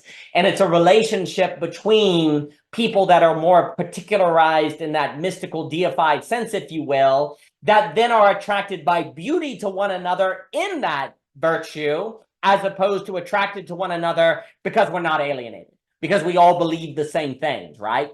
There is that idea of every angel is its own species, right? That like the more individualized there's a, well, then how, if everyone is their own species, they're not reducible, but how does that not lead to atomization? Beauty, like beauty and the ability to tarry with the difference, which seems to be the philosophical dialogue, right? Some other things, and I'll give it to Philip here. It's also very interesting that, you know, one of the problems of assimilation is the idea we need everyone to speak English, right? If people are English, Spanish, Italian, you don't have a culture, right? So but then there's a kind of oppression. Philosophy is very unique in which it allows there to be different languages in a language, which is the middle space of where you're able to have unity because everyone's talking in English, but you over here have a Badu language and you over here have a Aquinas language. So there's differences of language within a language that allows the possibility of people having different languages, but not so different that we can't understand one another. Because, you know, if you were talking Spanish, I was talking English, Philip was talking Portuguese or something, then there would be no net session. It'd be chaos, right? But then if everyone is supposed to talk English, there's an oppression there. But if everyone is talking English, but about different philosophical dialogues, right there is helping deal with this problem of the many and the one and assimilation. So there's a coming together, but not a flattening. And so you're dealing with that linguistic problem that you've always had in culture. And I think also philosophy, in being about people are saying, like you're saying, you have to infer what the other person is saying. If you always, that in of itself is a training in alienation. I don't entirely know how the person is using all these terms, but I'm going to trust there's a reason. And so I'm going to hold a golden thread through this alienation until it comes out. Philosophy trains you in that, staying in a space where you don't know what's going on. You know, staying in a space where you don't get everything, but then you trust you will. You trust it will go some. So there's a training in that as well to help deal with this problem of pluralism and coherence, which has a certain alienation, but it is an alienation that avoids reductionism and enables freedom. Like you want the belonging on the other side of alienation, with alienation, not from it, right? But let me give it to Philip here before we close. Philip, please. So much of it seems to be like the humbling exercise of breathing. Like, can you breathe when you confront anxiety? And I think one of the possible transformations is that these language problems become language opportunities. And all of a sudden, we understand, embrace, and push the ambiguity of language as a reflection of the ambiguity of life as such, where we're not looking to get out of in a logic that which is better fitted to the AB. Yeah. 100%. And I think a lot of that takes we have to like shed character armor in a sense, and getting down to creatureliness is sort of that's like the Kierkegaardian idea of faith. Yeah, is like you are a creature that can do nothing in the presence of a living God where everything is possible. Yeah. And maybe the way that we see this through like a Meister Eckhart might be like making certain delineations with the one and the many. So you might have like mind, body, emotion against the background of life process. Yeah. Unending, eternal life process. Yeah. Which I think gives you a way to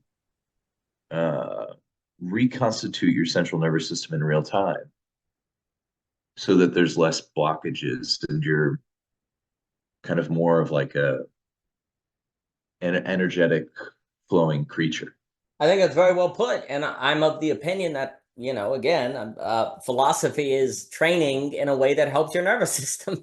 Like talking through things, working with different, like there's a training in that is not merely mental, but gymnastic, if you will, gymnasium training as well. I think that's exactly right. And I think, again, you have to listening, speaking, learning how to speak, learning how to judge what's appropriate to say, what's not, timing. There are various skills here that I think are very important. But no, I appreciate everything that everyone has said. And I definitely think like there's something about like what Michael, that phrase of having an intention to have an intention, right? That sort of gathering regularly in a mode of emergence, that possibility of what might be. That, to me, in a way, makes me think of democracy as event from a Sheldon Wolin. Like, democracy is what may occur if you regularly gather with the intention to have an intention. Like, democracy is not a voting process, but you go into the commons and there it is, democracy's there. Democracy only occurs from people who intend to have an intention. But that also requires a regularity of gathering in the market, the store, talking with people, going to the bowling alley, going to the bar. What the real thing that's really gotten us in trouble, again, with that bowling alone stuff, is that we don't have spaces today where we can regularly gather to have an intention, So democracy, of course, can't occur because democracy is an event. Democracy is emergence. It is not plannable. Democracy has to be something that occurs, and it is pluralism. It is the training of, and it is fundamentally philosophical. I think Tocqueville is completely correct. The polis, exactly right. The liminal web can function if it is used not as content creation, but conviviality, spaces of conviviality in the illic space, and spaces of like the net or the little corner of people gathering who intend to have an intention, that allows the possibility of democracy to occur, which allows the possibility of pluralism, and yet a coherence with diversity that is not falling back on traditional forms that have proven problematic. And thus to also restore the middle in the Bernard de Juvenel sense that is the agent of change in history.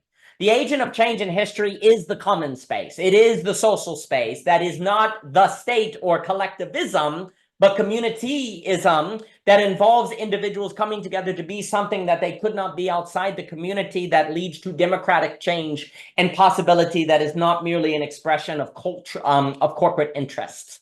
But it requires something like there has to be the infrastructure where every Thursday at a certain time you gather and intend to have an intention. Likewise, you know that every Tuesday at 8, John and everyone's going to be at the diner or the bar or the bowling alley. Those regularity, this is kind of the repetition and difference of Deleuze, right? Like regularity is the secret to the possibility of intention with intending to have an intention per se. Regularity is how it is possible to have a interaction, encounter, and relationship with difference that then could emerge to something that was not predictable ahead of time. And democracy to work must be unpredictable. Democracy that is predictable is that which will then be exploited probably by corporate interest and corruption and all the other fun stuff, right?